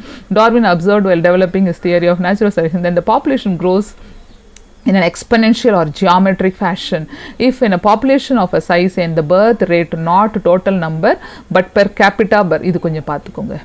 இந்த என்னங்கிறது வந்து not only the per capita but see not only the number but it is per capita. Okay, ஒரு particular time period அதில் okay, or represented as B birth rate, death rate வந்து D. Okay, again per, so here dn by dt is equal to b birth rate minus death rate into n. So this is the final formula. ஓகேவா? இப்போ இந்த curve பார்த்தீங்கன்னா இந்த curve தான், இது வந்து J curveன்னு சொல்லுவோம், இதை வந்து S curveன்னு சொல்லுவோம். இங்கே Kங்கிறது கேரிங் கெப்பாசிட்டி. இப்போது அவைலபிள் ரிசோர்ஸஸ் நிறைய இருக்குது, வேறு வழியே இல்லை, அது பெற்றுக்கிட்டே இருக்குமா, மல்டிப்ளை ஆகிட்டே இருக்குன்னா இது இப்படியே போயிட்டே இருக்கும். இது J curve. இந்த J curve இப்படியே போயிட்டே இருந்தால் ஒரு பாயிண்ட் ஆஃப் டைமில் என்ன ஆகும்னா ரிசோர்ஸ் எல்லாம் காலியாகிடுச்சு, அப்புறமா அதுக்கு சாப்பிட எதுவுமே இல்லை, ஒன்றுத்துக்கு ஒன்று அடித்து முடிச்சு அந்த பாப்புலேஷன் அப்படியே டிக்ளைன் ஆகி ஒரு பாயிண்ட் ஆஃப் டைமில் அது எக்ஸ்டிங்க்ட் ஆகவும் சான்சஸ் இருக்குது J curveல. இதே S curveனா there is a carrying capacity. ஏதோ ஒரு விஷயம் வந்து தடை போடுது, தட் இஸ் ஒரு ரிசோர்ஸ் குறையலாம், இல்லை ஏதாவது நேச்சுரல் கேலமைட்டிஸ் வரலாம், ஏதாவது வந்து நீ ரொம்ப ரீப்ரொடியூஸ் பண்ணிக்கிட்டே இருக்காத, பின்னாடி எக்ஸ்ட்ரீம்ட் ஆகிட போகிறேன்னு சொல்லிட்டு ஒரு அலாம் மாதிரி, அதுதான் இந்த கேரியிங் கெப்பாசிட்டி. இங்கே பார்த்தீங்கன்னா இதே formula K minus n by K, இங்கே வந்து Kங்கிறது carrying capacity. Let us go from here. The R is in the equation is called the intrinsic rate of natural increase and is very important parameter chosen for assessing impacts of any biotic or abiotic factor on population growth. To give you some idea about the magnitude of R values, for the Norway rat the R is 0.015 and the floor beetle it's 0.12. In 1981 the R value of human population in India is 0.0205. இதெல்லாம் கொஞ்சம் அப்படியே படிச்சுக்கோங்க. இதை நீங்கள் இப்போ இருக்கிறத count பண்ணணும்னா, இப்போ அடுத்து அந்த கொஷினே கேட்டிருப்பாங்க கால்குலேட்டிங் என்ன பண்ணணும்னா, இப்போ நமக்கு பர்த் ரேட்டு டெத் ரேட்டெல்லாம் தெரியணும், தெரிஞ்சால் இப்போ என்ன இருக்கோ சம்டைம்ஸ் இதிலேருந்து கேட்டுக்கலாம். இப்போ பர்த் ரேட்டு டெத் ரேட்லாம் கொடுத்துட்டு ஆர் வேல்யூவை கண்டுபிடிங்க அப்படின்னு கொடுக்கலாம். Be prepared. The above equation describes the exponential or a geometric growth pattern of a population and results in J-shaped curve. Okay, J-shaped curve exponential growth and geometric growth இப்படிலாம் படிச்சுக்கோங்களா. அது logistic, இன்னொன்று வந்து லாஜிஸ்டிக்கில் வரும். Okay, in n number relation to time, if you are familiar with the basic calculus you can derive the integral form of the exponential growth. nt is equal to n0 e RT. இந்த formula இருக்குல்ல, NT N0 ERT, இதே formula டபிள்யூன்னு போட்டு உங்களுக்கு plant ஃபிசியாலஜியில் வரும். அப்போ வரும்போது நான் உங்களுக்கு ரிலேட் பண்ணுறேன். ஆனால் அங்கே டபிள்யூன்னு போட்டு வரும். NT is a population density after time, NO is population density at time 0, R வந்து intrinsic rate of natural increase, E is the base of natural logarithm. இந்த amount இதெல்லாம் அப்படியே you have to remember. Any species growing exponentially under unlimited resources condition can reach enormous population densities in a short time. Darwin showed how even a slow growing animal like elephant could reach enormous number in the absence of checks. இப்போ யாருமே அதை check பண்ணலைன்னா அது பாட்டு வளர்ந்துட்டே இருக்கும், அவ்வளோதான். அப்புறம் உலகம் ஃபுல்லாக வெறும் யானை மட்டும்தான் இருக்கும். The following is an anecdote popularly narrated to demonstrate dramatically how fast a huge population could build up when growing exponentially. So இங்கே வரும் ஒரு சின்ன ஸ்டோரி. ஒரு கிங்கும் மினிஸ்டரும் பேசிக்கிட்டே இருந்தாங்க chess game. The king, confident of winning the game, was ready to accept any bet proposed by minister. Minister ஒரு bet வைக்கிறார், நான் மூவ் பண்ணுற ஒரு ஸ்டெப்புக்கும் நீ ஒரு coins. The minister humbly said that if he won, he wanted only some wheat grains. The quantity of which is to be calculated by placing on the chess board 1 grain in square. அப்படி வச்சுக்கிட்டார் இவர், இவ்வளோ கொடுக்கணும்னு. அதாவது நான் win பண்ண நீ எனக்கு grain ஒரு கட்டத்தில் வைக்கும்போது 1, அடுத்த கட்டத்தில் இருக்கும்போது 1 into 2, அடுத்த கட்டத்தில் இருக்கும்போது 2 into 2 4, தேர்ட் கட்டத்துக்கு போகும்போது 4, ஃபோர்த்து கட்டத்துக்கு போகும்போது அந்த 4ங்கிறது 8, ஃபிஃப்த்து கட்டத்துக்கு வரும்போது 8 into 8 64. அதே மாதிரி அப்படியே போக போக போக அப்படியே வளர்ந்து கடைசியில் அந்த கிங்கால் அவர் கேட்ட அதை கொடுக்கவே முடியல கிரெயின்ஸ். ஏன்னா 64க்கு போகும்போது இது எங்கே போய் நின்று இருக்கோன்னு யோசிச்சு பாருங்கள். ஸோ அந்த மாதிரி மல்டிப்ளை ஆகிறது தான் இந்த பாப்புலேஷன். ஒரு குட்டி ஸ்டோரி. ஓகே, எக்ஸ்பனென்ஷியல் க்ரோத், அது எக்ஸ்பேண்ட் ஆகிடுச்சு ஜேக்கப். கடைசியில் நம்மளால் அதை ஃபில்ஃபில் பண்ணி the king failed actually. He has lost the game because he could not give what he has promised to give. அந்த மாதிரி நடந்துரும் நேச்சுரலில் அப்படின்னு சொல்கிறாங்க. இப்போ நம்ம லாஜிஸ்டிக் க்ரோத் எடுத்துக்கிட்டிங்கன்னா எனி ஃபிட்டஸ்ட் இந்த பேராகிராஃப் ஃபுல்லாக கண்டிப்பாக ஒரு கேரியிங் கெப்பாசிட்டி வந்துடும். நீ ரொம்ப ஆட்டம் போடாத இரு, நான் உன்னை கண்ட்ரோல் பண்ணுறேன் அப்படின்னு சொல்லி. The population growing in a habitat with limited resources shows initially a lag phase. அந்த எஸ் கர்வ்னாலே உங்களுக்கு lag phase, log phase, steady state, declining முடிஞ்சிருச்சு. இந்த 3 ஃபேஸு, இது lag, இது log, இது எஸ். இந்த ஏரியாவில் கரெக்டாக ஒரு கேரிங் கெப்பாசிட்டி செக் வச்சாச்சு, போதும் நீ மல்டிப்ளை ஆனது அடங்கு அப்படின்னு. And declaration finally as a symptom, asymptom tend when the population density reaches the carrying capacity. A plot on n in relation to time results in sigmoid curve. இந்த growth curve பேர் தான் Verhulst-Perl logistic growth curve. இது கொஞ்சம் ஞாபகம் வச்சுக்கோங்க. Perl logistic growth curve கூட சொல்லிக்கலாம். இதில் dn by dt is equal to rn k minus n by k. K is the carrying capacity. R is the intrinsic natural growth. Population density தெரியும் உங்களுக்கு. இந்த கால்குலேஷனும் இந்த ஃபார்முலாவும் ரொம்ப முக்கியமா. ஓகே, அடுத்தது life history variation. Population evolve to maximize their reproductive fitness, also called Darwinian fitness. In the habitat in which they live under a particular set of selection pressure, organisms evolve towards the most efficient reproductive strategy. Some organisms breed only once in their lifetime. இப்போ பாருங்க, அந்த reproductive capacity தானே population. இதில் monocarpic perineal நம்ம படிப்போம். பேம்புவை, சல்மான் ஃபிஷ்லாம் ஒரு தடவை தான் ரீப்ரொடியூஸ் பண்ணோம். அந்த மாதிரி பண்ணிட்டு they just move, செத்துரும். The other breeds many times during their life. Most birds and mammals. Some produce a large number of small sized, எப்பவுமே ஸ்மால் சைஸாக இருந்தால் லார்ஜ் நம்பர் தானே, oysters, pelagic fishes, while others produce a small number of large size birds, mammals. So which is desirable for maximizing fitness. நிறைய இருக்குல்ல, நிறைய பெத்து இருக்கு இல்லையா, அதெல்லாம் தான் ரீப்ரொடக்டிவ் கெப்பாசிட்டி தான் ஃபிட்னஸ்ஸே. Ecologists suggest that the life history trails of organisms have evolved in relation to the constraints imposed by the abiotic and biotic components of the habitat in which they live. Ecologists என்ன சொல்கிறாங்க, நானா மட்டும் decide பண்ண முடியாது, இதை நீயோ நானோ. The external abiotic factors also involved in it. Evolution of life history traits in different species is currently an important area of research being conducted by ecologists. இப்போ population interaction இந்த லெசனே கொஞ்சம் நல்லா, இதுக்கப்புறம் கொஞ்சம் ஈஸியாக இருக்கும், ஆனால் கொஞ்சம் பெருசாக இருக்கும், நம்ம அப்படியே படிப்போம். Can you think of any natural habitat on earth which is inhabited just by அது முடியவே முடியாது, எல்லாம் சேர்ந்து தான்.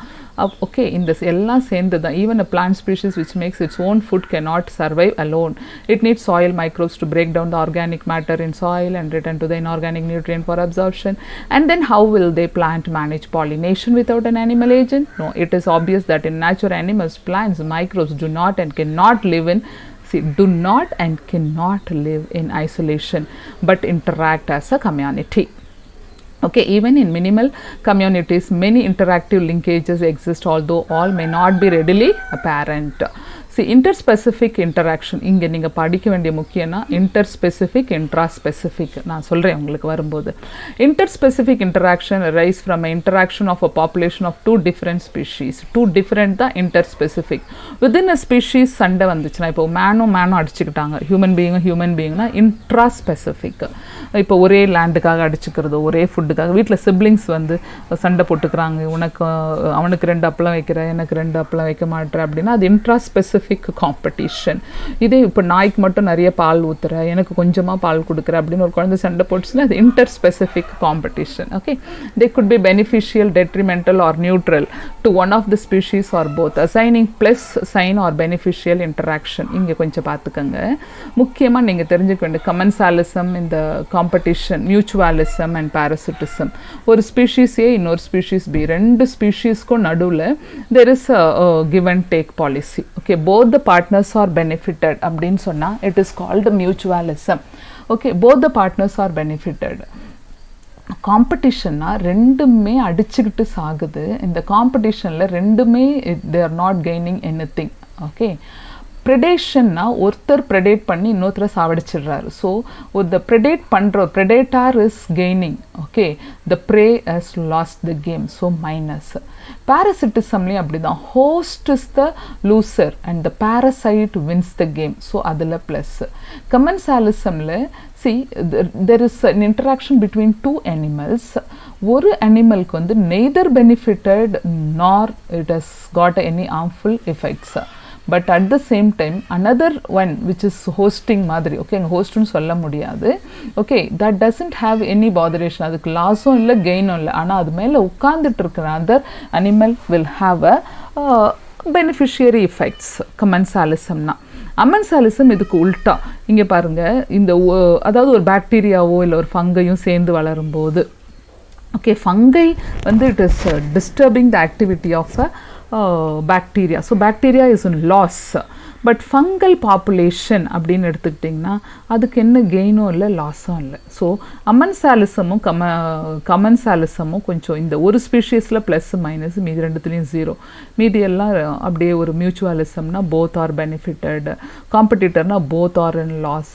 ப்ரெடேஷன்னா ப்ரெடேட்டர்னா தெரியும், அடித்து பிடிச்சி சாப்பிட்ற ஒரு மான வேட்டையாடுற ஒரு டைகர் அந்த மாதிரி. இல்லை பாரசைட்டுனா நம்ம உடம்புக்குள்ளே உட்காந்துட்ருக்க சில மைக்ரோப்ஸோ இல்லை பிளாஸ்மோடியம் வைவாக்ஸ் உள்ளே வந்துருச்சு அப்படின்னு சொன்னால் that is enjoying. Okay, but we human being are in loss, losing our health. இதை தான் பெரிய பெரிய கதையாக போட்டிருப்பாங்க. Let us go. Both the species benefit in mutualism and both lose in competition in their interaction with each other. In both parasitism and predation only one species benefit. So இப்போ சொன்னால் அதே கதை இது வரைக்கும் வந்துக்கிட்டே இருக்குமா, அதை அப்படியே படிச்சுக்கோங்க. And predations, what would happen to all the energy fixed by autotrophic organism if the community has no animals to eat the plants? என்ன ஆகும் யோசித்து பாருங்க. See, what would happen to all the enemy fixed by autotrophic organisms if the community has no animal to eat the plants? Over. You can think predation as nature's way of transferring to higher trophic level the energy fixed by plants. When we think of predators, when we think of the predators and prey, most probably it is the tiger and the deer that readily come to our mind. But a sparrow eating any seed is no less a predator. Appo sparrow eating a plants or cat. Where is that? Sparrow eating any seed. This is an exam question. Okay, அப்போது இங்கே ஸ்பேரோவையும் ப்ரெடேட்டராக தான் சொல்கிறாங்க. Tiger eating the tiger is a predator. ஓகேவா? So இதையும் அப்படியே ஞாபகம் வச்சுக்கோங்க. அப்போ இது எங்கே ப்ரெடேட் பண்ணுதான்னு பார்த்தா அது சாப்பிட்டுடுது இல்லை, ஒரு எம்ப்ரியோவே சாப்பிட்டுச்சுன்னு சொல்லிட்டாங்க இங்கே. So although animals eating plants are categorized separately as herbivores, they are in a broad ecological context not very different from predators. Okay, besides acting as conduits for energy transfer across trophic level, predators play other important roles. Contacts அப்படின்னா அந்த canal ஒரு பாதை, அந்த பாதை வழியாக என்ன போகுது அப்படின்னு சொன்னால் அதை பற்றி நம்ம இப்போ பார்ப்போம். Energy transfer across traffic level. predators play other important roles.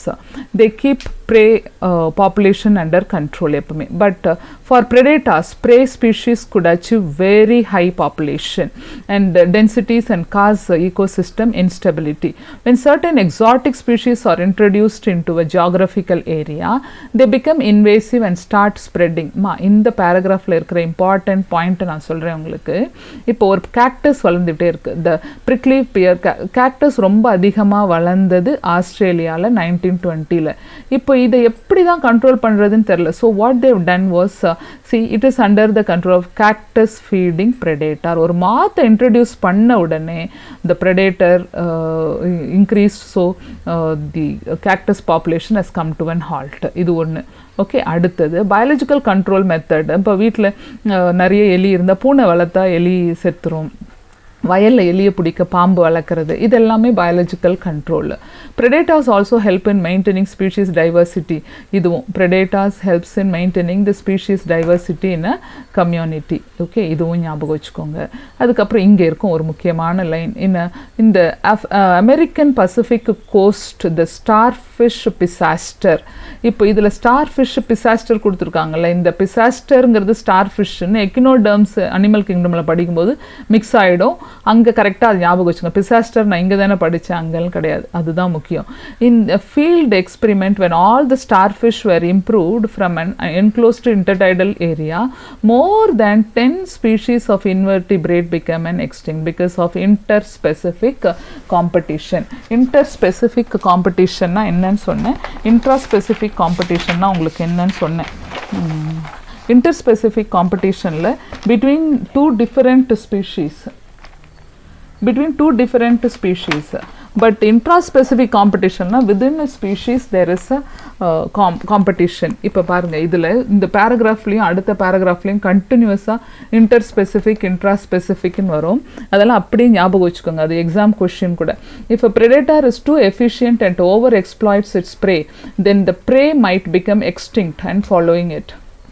The predator will also be இந்த இதில் பார்த்தீங்கன்னா இந்த ஆபிங்டன் ஓகேல அது அடுத்து. This is the reason why predators in nature are prudent. Prey species have evolved various defenses to lessen the impact of predation. Some species இப்போ predator வந்து சாப்பிட்டுட்டே இருக்குன்னா அதுக்கிட்டேருந்து எஸ்கேப் ஆகிறதுக்கு என்னென்ன மெத்தட்லாம் இது இம்ப்ளை பண்ணுது ஒரு இன்செக்டோ ஏதோ ஒன்று பார்த்தீங்கன்னா, see for example some species of insects and frogs are cryptically colored, camouflaged, colour மாற்றி எஸ்கேப் ஆகும். இதில் ஒரு மொனார்ச் பட்டர்ஃப்ளை எக்ஸாம்பிள் கொடுத்துருப்பாங்க. Some are poisonous and therefore avoided by the predators. புரியுதா? மொனார்ச் பட்டர்ஃப்ளை சின்ன, அதாவது அதனுடைய கேட்டர்பில்லர் ஸ்டேஜில் வந்துட்டு they would be eating some poisonous weeds, so they become very poisonous. That is very distasteful to the birds, so that it is escaping. ஓகேவா? அந்த monarch பட்டர்ஃப்ளையோட poison அதுக்கு எங்கேருந்து கிடச்சிது அப்படின்னா they were eating a poisonous weed. இது exam question. அடுத்தது plants herbivores or the predators. Nearly 25% of all insects are known to be phytophagous. Phytophagous na feeding on plant juice.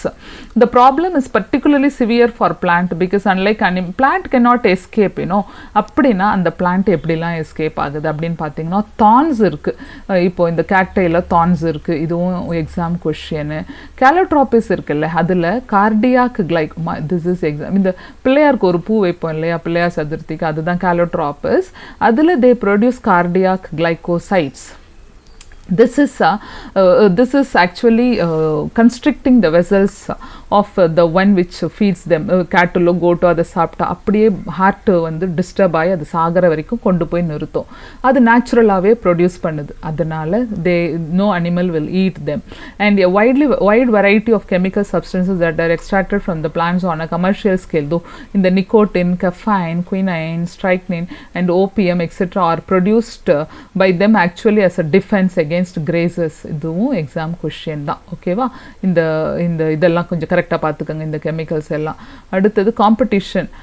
when Darwin spoke of the struggle for existence, காம்படிஷனுங்கிறது எப்பவுமே வரும். இங்கே தான் நான் முதல்லேருந்து சொல்லிட்டு வரேன், இன்ட்ரா அண்ட் இன்டர் எக்ஸாம் கொஷினால். For instance in some shallow South American lakes visiting flamingos. இங்கே இருந்து இங்கே பாருங்கள், விசிட்டிங் ஃப்ளமிங்கோஸ்க்கும் அண்ட் த ரெசிடென்ட் ஃபிஷ்ஷஸ் இது ரெண்டுத்துக்கும் காமனான ரிசோர்ஸ் யாருன்னு பார்த்தா ஜூ பிளாங்க்டான். ஸோ இது ஓகே. இப்போ ஃப்ளமிங்கோஸ் ஒரு ஸ்பீஷீஸு, ரெசிடென்ட் ஃபிஷ் இன்னொரு species. This is inter specific competition. Okay, அடுத்தது அப்படியே இங்கே வந்தீங்கன்னா, therefore competition is best defined the process of the mature in terms of our intrinsic. இங்கெல்லாம் தேவையில்லை. இதில் காஸ் எக்ஸ்க்ளூஷன் பிரின்சிபல்னு ஒன்று வரும். ஸோ இது காஸ் எக்ஸ்க்ளூஷன், அதாவது ஒரே ஃபுட்டுக்கு ஒரே ரிசோர்ஸஸ்க்கு 2 ஸ்பீஷீஸ் அடிச்சுக்கிட்டா ஒரு ஸ்பீஷீஸ் காணாமல் போயிடும். ஓகேவா? That is exclusion principal. அதை வந்து he was just quoting with Abington tortoise in Galapagos Island became extinct after introducing the goats. So goat ஒரு டிஃப்ரெண்ட் ஸ்பீஷீஸு, இந்த டார்டாய்ஸ் இது ரெண்டும் அந்த இதுவை கிரேஸ் பண்ணி சாப்பிட்டுட்டு இருந்துச்சு, தட் இஸ் த கிராஸை. அதில் டோட்டலாக கோட் வந்து அது ரைடு எடுக்கும்போது கேலபாகஸ் ஐலாண்டில் இருந்த இந்த ஆபிங்டன் டார்டாய்ஸால் அதுக்கு ஈக்குவலாக சாட முடியல.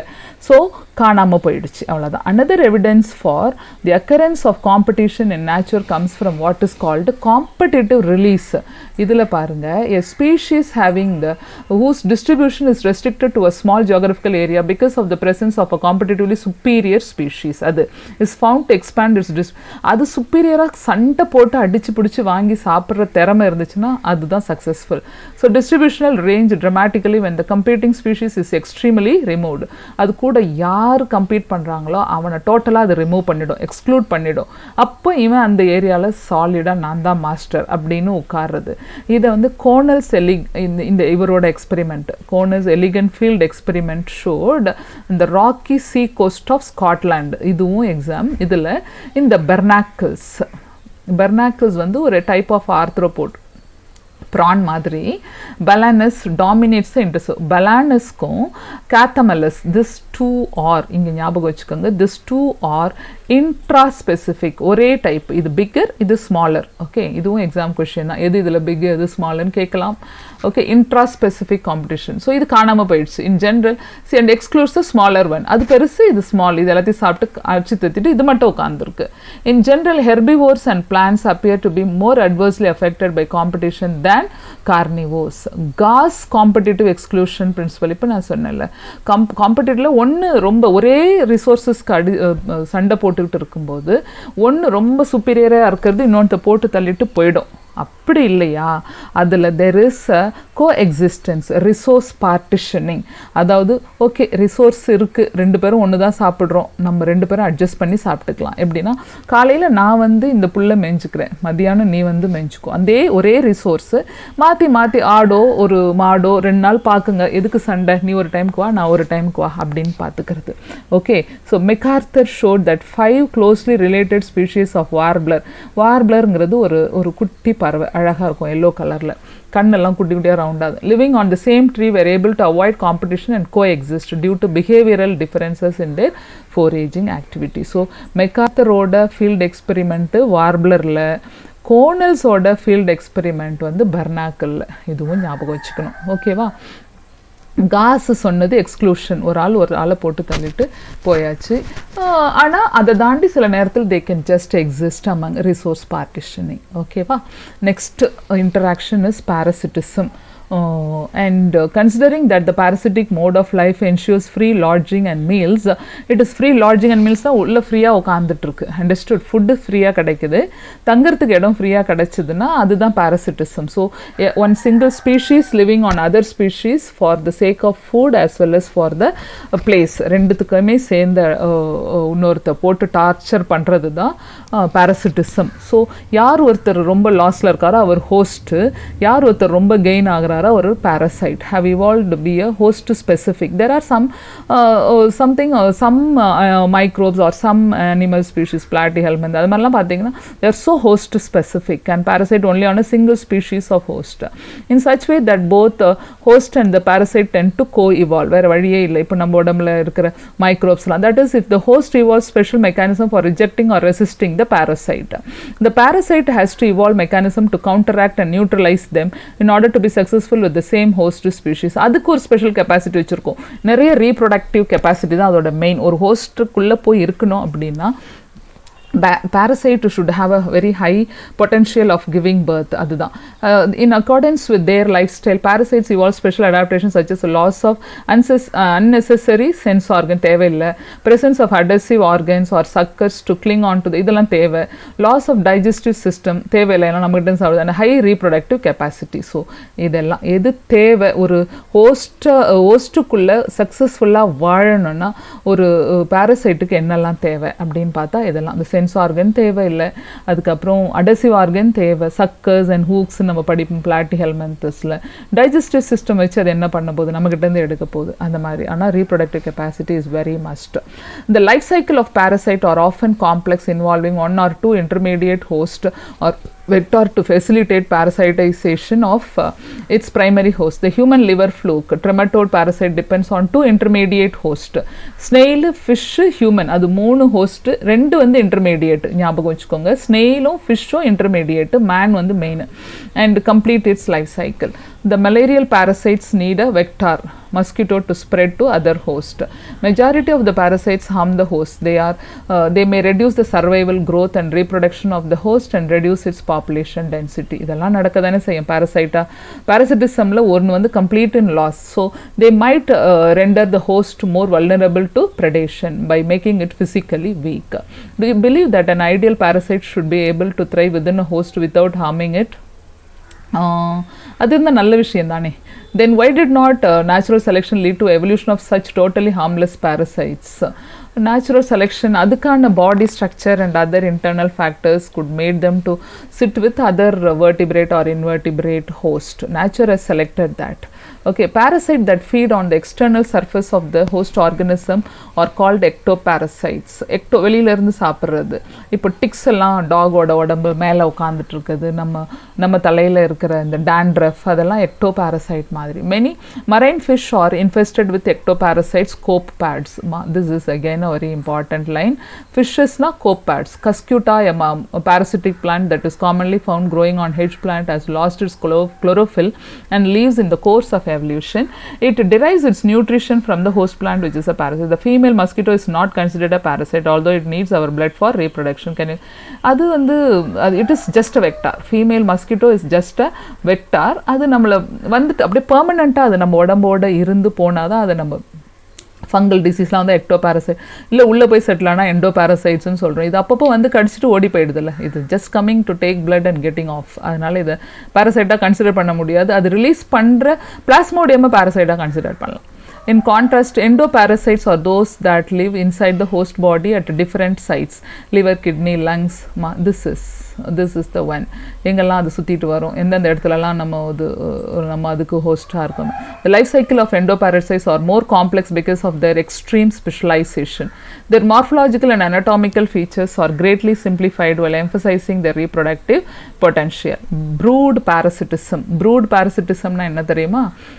இப்போ நம்ம காக்காவோட கூட்டில் குயில் வந்து முட்டை போடுதில்ல, அதுதான் ப்ரூட். ஏமாற்றி முட்டை போட்டு வளர்ந்த பிறகு அது கத்தும்போது தான் காக்காவுக்கு will come to know that the cuckoo bird has laid egg here and I have hatched it. அப்புறம் அடித்து தெத்தி விடும், அது ஓடி போயிடும். ஸோ ஏமாத்து வேலை பண்ணி உள்ளே உட்காந்துட்டு இருக்கிறதெல்லாம் ப்ரூட் parasitism. இதுவும் ரொம்ப முக்கியம். இதுனா க்ரோ அண்ட் கோல், இது ரெண்டுத்துக்கும் ஞாபகம் வச்சுக்கோங்க. ஓகே, அடுத்தது commensalism. There is an interaction in which one species benefit and the other is neither harmed nor benefited. நான் சொன்னேன், ஒன்று கம்ப்ளீட்டாக பெனிஃபிட்டட், இன்னொன்றுக்கு லாஸும் இல்லை கெயினும் இல்லை. An orchid growing in an epiphyte on a mango branch and barnacle growing on the back of the whale. அதாவது orchid எபிஃபைட்னா என்னென்னா only for the shelter they prepare their own food. அந்த ஷெல்டரில் கூட they don't penetrate into the living tissues of a branch. Barnacles, இப்போ பார்த்தோம் இல்லைங்களா, growing on the back of whales, benefit while neither the mango tree nor the whale derives any apparent benefit. The cattle egret and grazing cattle in close association. இப்போ ஒரு cattle போகுதுன்னு வச்சுக்கோங்களேன், அது பின்னாடி egret, அது குட்டியாக ஒரு பறவை உட்காந்துட்டு இருக்குன்னா அது வந்து யூஸ்வலாக அந்த புழுவெல்லாம் தேடி சாப்பிடும். இந்த கேட்டில் வந்து நடக்கிற இடத்துல காலை வச்சு அந்த சேறு தண்ணியெல்லாம்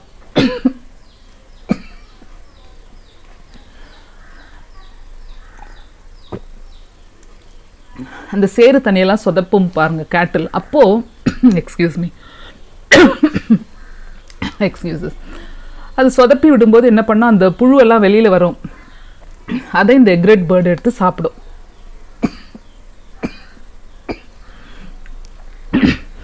Is a classic example of commensalism. The egret always forage close to where the cattle are grazing because the cattle as they move stir up and flush out from the vegetation. புரியுதா? மேலே உட்காந்துட்டு இருக்கு, அது தடவி அது அப்படியே சொதப்பி எடுக்கும்போது அதுக்கு தேவையானதை எடுத்துக்குது. இதனால கேட்டலுக்கு என்ன லாஸு? ஒரு லாஸும் இல்லை. At the same time the egret bird is benefited.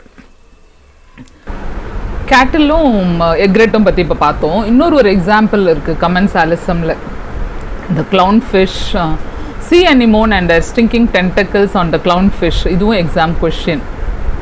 Egret அதாவது sea anemone பார்த்தீங்கன்னா உங்களுக்கு அதுக்கு டென்டக்கிள்ஸ் இருக்கும், அதை வச்சு குத்தும். It will be protecting the clone fish. ஆனால் க்ளோன் ஃபிஷ்ஷுக்கு என்ன இதனால் லாபம் அப்படின்னு பார்த்தா நெய்தர் பெனிஃபிட்டட் நார் injured. So that's another very good example. The fish gets protection from predators which stay away from the stinging tentacles. The anemone does not appear to derive any benefit by hosting the clownfish. So sorry, இதை இப்படி படிக்கணும். இதில் இருக்க tentacles are very much helpful for protecting the fish. At the same time இந்த sea anemoneக்கு இன்னும் இது அதில் ஒட்டிகிட்டு இருக்கிறதுனால என்ன பிரச்சனை இருக்குது, இல்லை அதனால அதுக்கு என்ன லாபம் இருக்குது, அதெல்லாம் ஒன்றுமே நம்ம பண்ணவே முடியாது. ஆனால் ஃபிஷ்ஷுக்கு பெனிஃபிட்டடு, sea anemoneக்கு neither benefited nor injured. மியூச்சுவலிசம்னா மியூச்சுவலி பெனிஃபிட்டட் பார்ட்னர்ஸ், ரெண்டு பேரும் ஓகே, ரெண்டு பேருக்குமே பெனிஃபிட். மைக்கோரைசா லைக்கனில் algae fungi partner, okay, they both are benefited in case of lichen. Mycorrhiza, மைக்கோனா ஃபங்கை, ரைசானா ரூட்டில் சில நேரத்தில் ஃபங்கல் பார்ட்னர் வளரும். that will fix the atmospheric nitrogen. Atmospheric nitrate population, nitrate content will be enhanced because of that. At the same time they are just dwelling there, அங்கே இருக்கிறதுனால அதுக்கு தேவையான ஃபுட்டை அது எடுத்துக்கிறது. இது அதே மாதிரி the most spectacular and evolutionary fascinating example of mutualism are found in plant animal relationship. Plant need the help of animal for pollinating. இப்போ ஒரு plant ஒரு flower pollinate ஆகணும்னா insect வரணும். At the same time பிளான்ட்டுக்கு அது pollination, அந்த இன்செக்ட்டுக்கு அது nectar. Animal obviously have to paid fees. அதுதான் இந்த கதை ஃபுல்லாக. இதையெல்லாம் தாண்டி mutually beneficial system should also have a safeguarded against cheaters. For example, animals that try to steal nectar without adding in pollination. Now you can see why plant animal interaction often involve co-evolution of the mutualist. That is the cheaters பத்தி நம்ம படிப்போம் பின்னாடி வருவோம். That is the evolutions of the flower and the pollinator species are tightly linked with one another. In many species of fig trees, இங்க இருக்கும் பாருங்க இந்த diagram, இதில் இது வந்து fig flower is pollinated by wasp. இதோ இருக்கு வாஸ்ப், இது வாஸ்ப் லேயிங் எக்ஸ் இந்த இதுக்குள்ளே அப்படியே தே ஜஸ்ட் இதெல்லாம் போயிட்டு they just lay the eggs. ஸோ ரெண்டுமே அப்படியே ஒரு coevolution. It means that a given fig species can be pollinated only by its partner wasp species and no other species. So the fig wasp ஒரு co-evolution partners. அதே மாதிரி எக்கான் ஒரு plant, pronoba moth ரெண்டும் வரும். The female wasp uses the fruit not only as an oviposition egg laying site, but uses the developing seeds within the fruit for nourishing the larva. The wasp pollinates the fig inflorescence while searching for suitable egg laying site. So pollination ku, egg laying ku, at the same time idu valaradhukku adu valaradhukku oru co-evolution. In return for the favor of pollination, the fig offers the wasp some of its developing seeds as food for the developing wasp, so the mutually benefited partner. But இது இந்த கதை இருக்குல்ல, இந்த டயக்ராமுக்கு இது ஒரு seating மாதிரி. இப்போ பார்ப்போம், இதில் முக்கியமாக 2 லைன் இருக்கும். செக்ஷுவல் டிசீட்டு, யார் செக்ஷுவலி டிசீட்டடு, யார் சியூடோ காப்புலேட்டர். இப்போ பார்த்தீங்கன்னா வரேன், Orchid show a bee wildering diversity of flower patterns. Many orchid அப்படின்னு சொன்னாலே queen of flowers. அந்த family ஃபுல்லாவே orchidaceae very beautiful flowers, many of which have evolved to attract the right pollinator insect, bees and bumblebees. இந்த bumblebees கொஞ்சம் ஞாபகம் வச்சுக்கோங்க. To ensure guaranteed pollination by it. Not all orchids offer rewards. The Mediterranean orchid Ophrys, and the orchid oda பேரு Ophrys. இந்த Ophrys is just looking like a bee. Okay too அது bee மாதிரி இருக்கும் பார்க்குறதுன்னு இந்த பீ என்ன நினைக்குது, ஓகே இன்னொரு பீ இருக்குது நம்ம போய் காப்புலேட் பண்ணலான்னு சொல்லி வருது. வந்து அது நெக்டருக்கு உள்ளே போய் பார்த்தா தான் அடடா இது பீ இல்லை, இது ஒரு ஃப்ளவர் அப்படின்னு ஏமாந்து போச்சு. இதை ஏமாத்தின ஆள் ஒஃபைரஸ், அதான் செக்ஷுவல் டிசீட்டு. நம்ம காப்புலேட் பண்ணலான்னு ஏமாந்து போன ஆள் இந்த இன்செக்ட், அதுதான் pseudo copulation. So the male bee is attracted to what it perceives as a female pseudo copulates with the flower, and during that process is dusted with pollen from the flower. When this same bee pseudo copulates with another flower, it transfers pollen to it and thus pollinates the flower. Here you can see how co-evolution operates. If the female bee's color pattern change even slightly for any reason during evolution, pollination success will be reduced unless the orchid flower co-evolves. இதில் என்ன சொல்ல வராங்கன்னா, இப்போ ஏதோ ஒரு environmental factor மாறிச்சு, நம்ம இதில் டார்வினில் படித்த இந்த மெலானின் பிக்மெண்ட்டில் மாறிச்சு இல்லைங்களா, இண்டஸ்ட்ரியல் மெலனைசேஷன், அந்த மாதிரி ஏதாவது மாறி இந்த இன்செக்டோட கலர் மாறினாலோ அப்படி மாறினா பாலினேஷனே நடக்காது, அந்த பர்டிகுலர் ஸ்பீஷீஸே கூட எக்ஸ்டெண்ட் ஆகலாம். ஆனால் அதுக்கேற்ற மாதிரி ஒஃபைரஸும் இவால்வ் ஆயிடுச்சுன்னா இந்த ஸ்பீஷீஸ் எக்ஸ்டிங்க்ட் ஆகாமல் பார்த்துக்க முடியும். This is what the ecology, it is always an interaction between the plant and animal, between two animals or between two so this is nature, that's called ecology.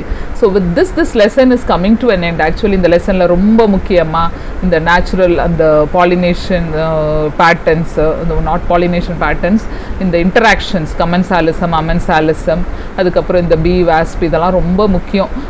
And உங்களோட அந்த natality mortality rate இதெல்லாம் படிச்சிருப்பீங்க. ஃபர்தராக இன்னும் இதில் எதனா இருந்தால் பாருங்கள், ஒரு தடவை படிச்சுக்கோங்க. That would be very help because every line is important in this lesson. அப்பா படித்து முடிச்சாச்சு இந்த லெசனை. இவ்வளோ பெரிய லெசன், அப்படியே ஆல்மோஸ்ட் ஒரு 1.5 hour கிட்ட போயிருக்கோன்னு நினைக்கிறேன். கொஞ்சம் போர் அடிக்கிற மாதிரி இருக்கு, தொண்டையே ஒரு மாதிரி ஆயிடுச்சு எனக்கே. பாவம் தான் நீங்கள், ஆனால் படிச்சிருங்க. சீட்டு கிடைக்கணும்னா நம்ம எவ்வளோ கஷ்டத்தையும் தாண்டி தானே வர வேண்டியிருக்கு. ஸோ முக்கியமான பாயிண்ட்ஸ் எல்லாம் நான் கொடுத்துருக்கேன், உங்களுக்கு நல்லாவே புரிஞ்சிருக்கோன்னு நினைக்கிறேன். படிங்க, டெஸ்ட் எழுதுங்க முக்கியமாக. அண்ட் நெகட்டிவ் மார்க்கிங்கை தயவுசெய்து குறைக்கிற எல்லா டெக்னாலஜியும் அப்ளை பண்ணுங்கள். சப்ஸ்கிரைப் பண்ணுங்கள் அண்ட் ஷேர் பண்ணுங்கள். தேங்க்யூ.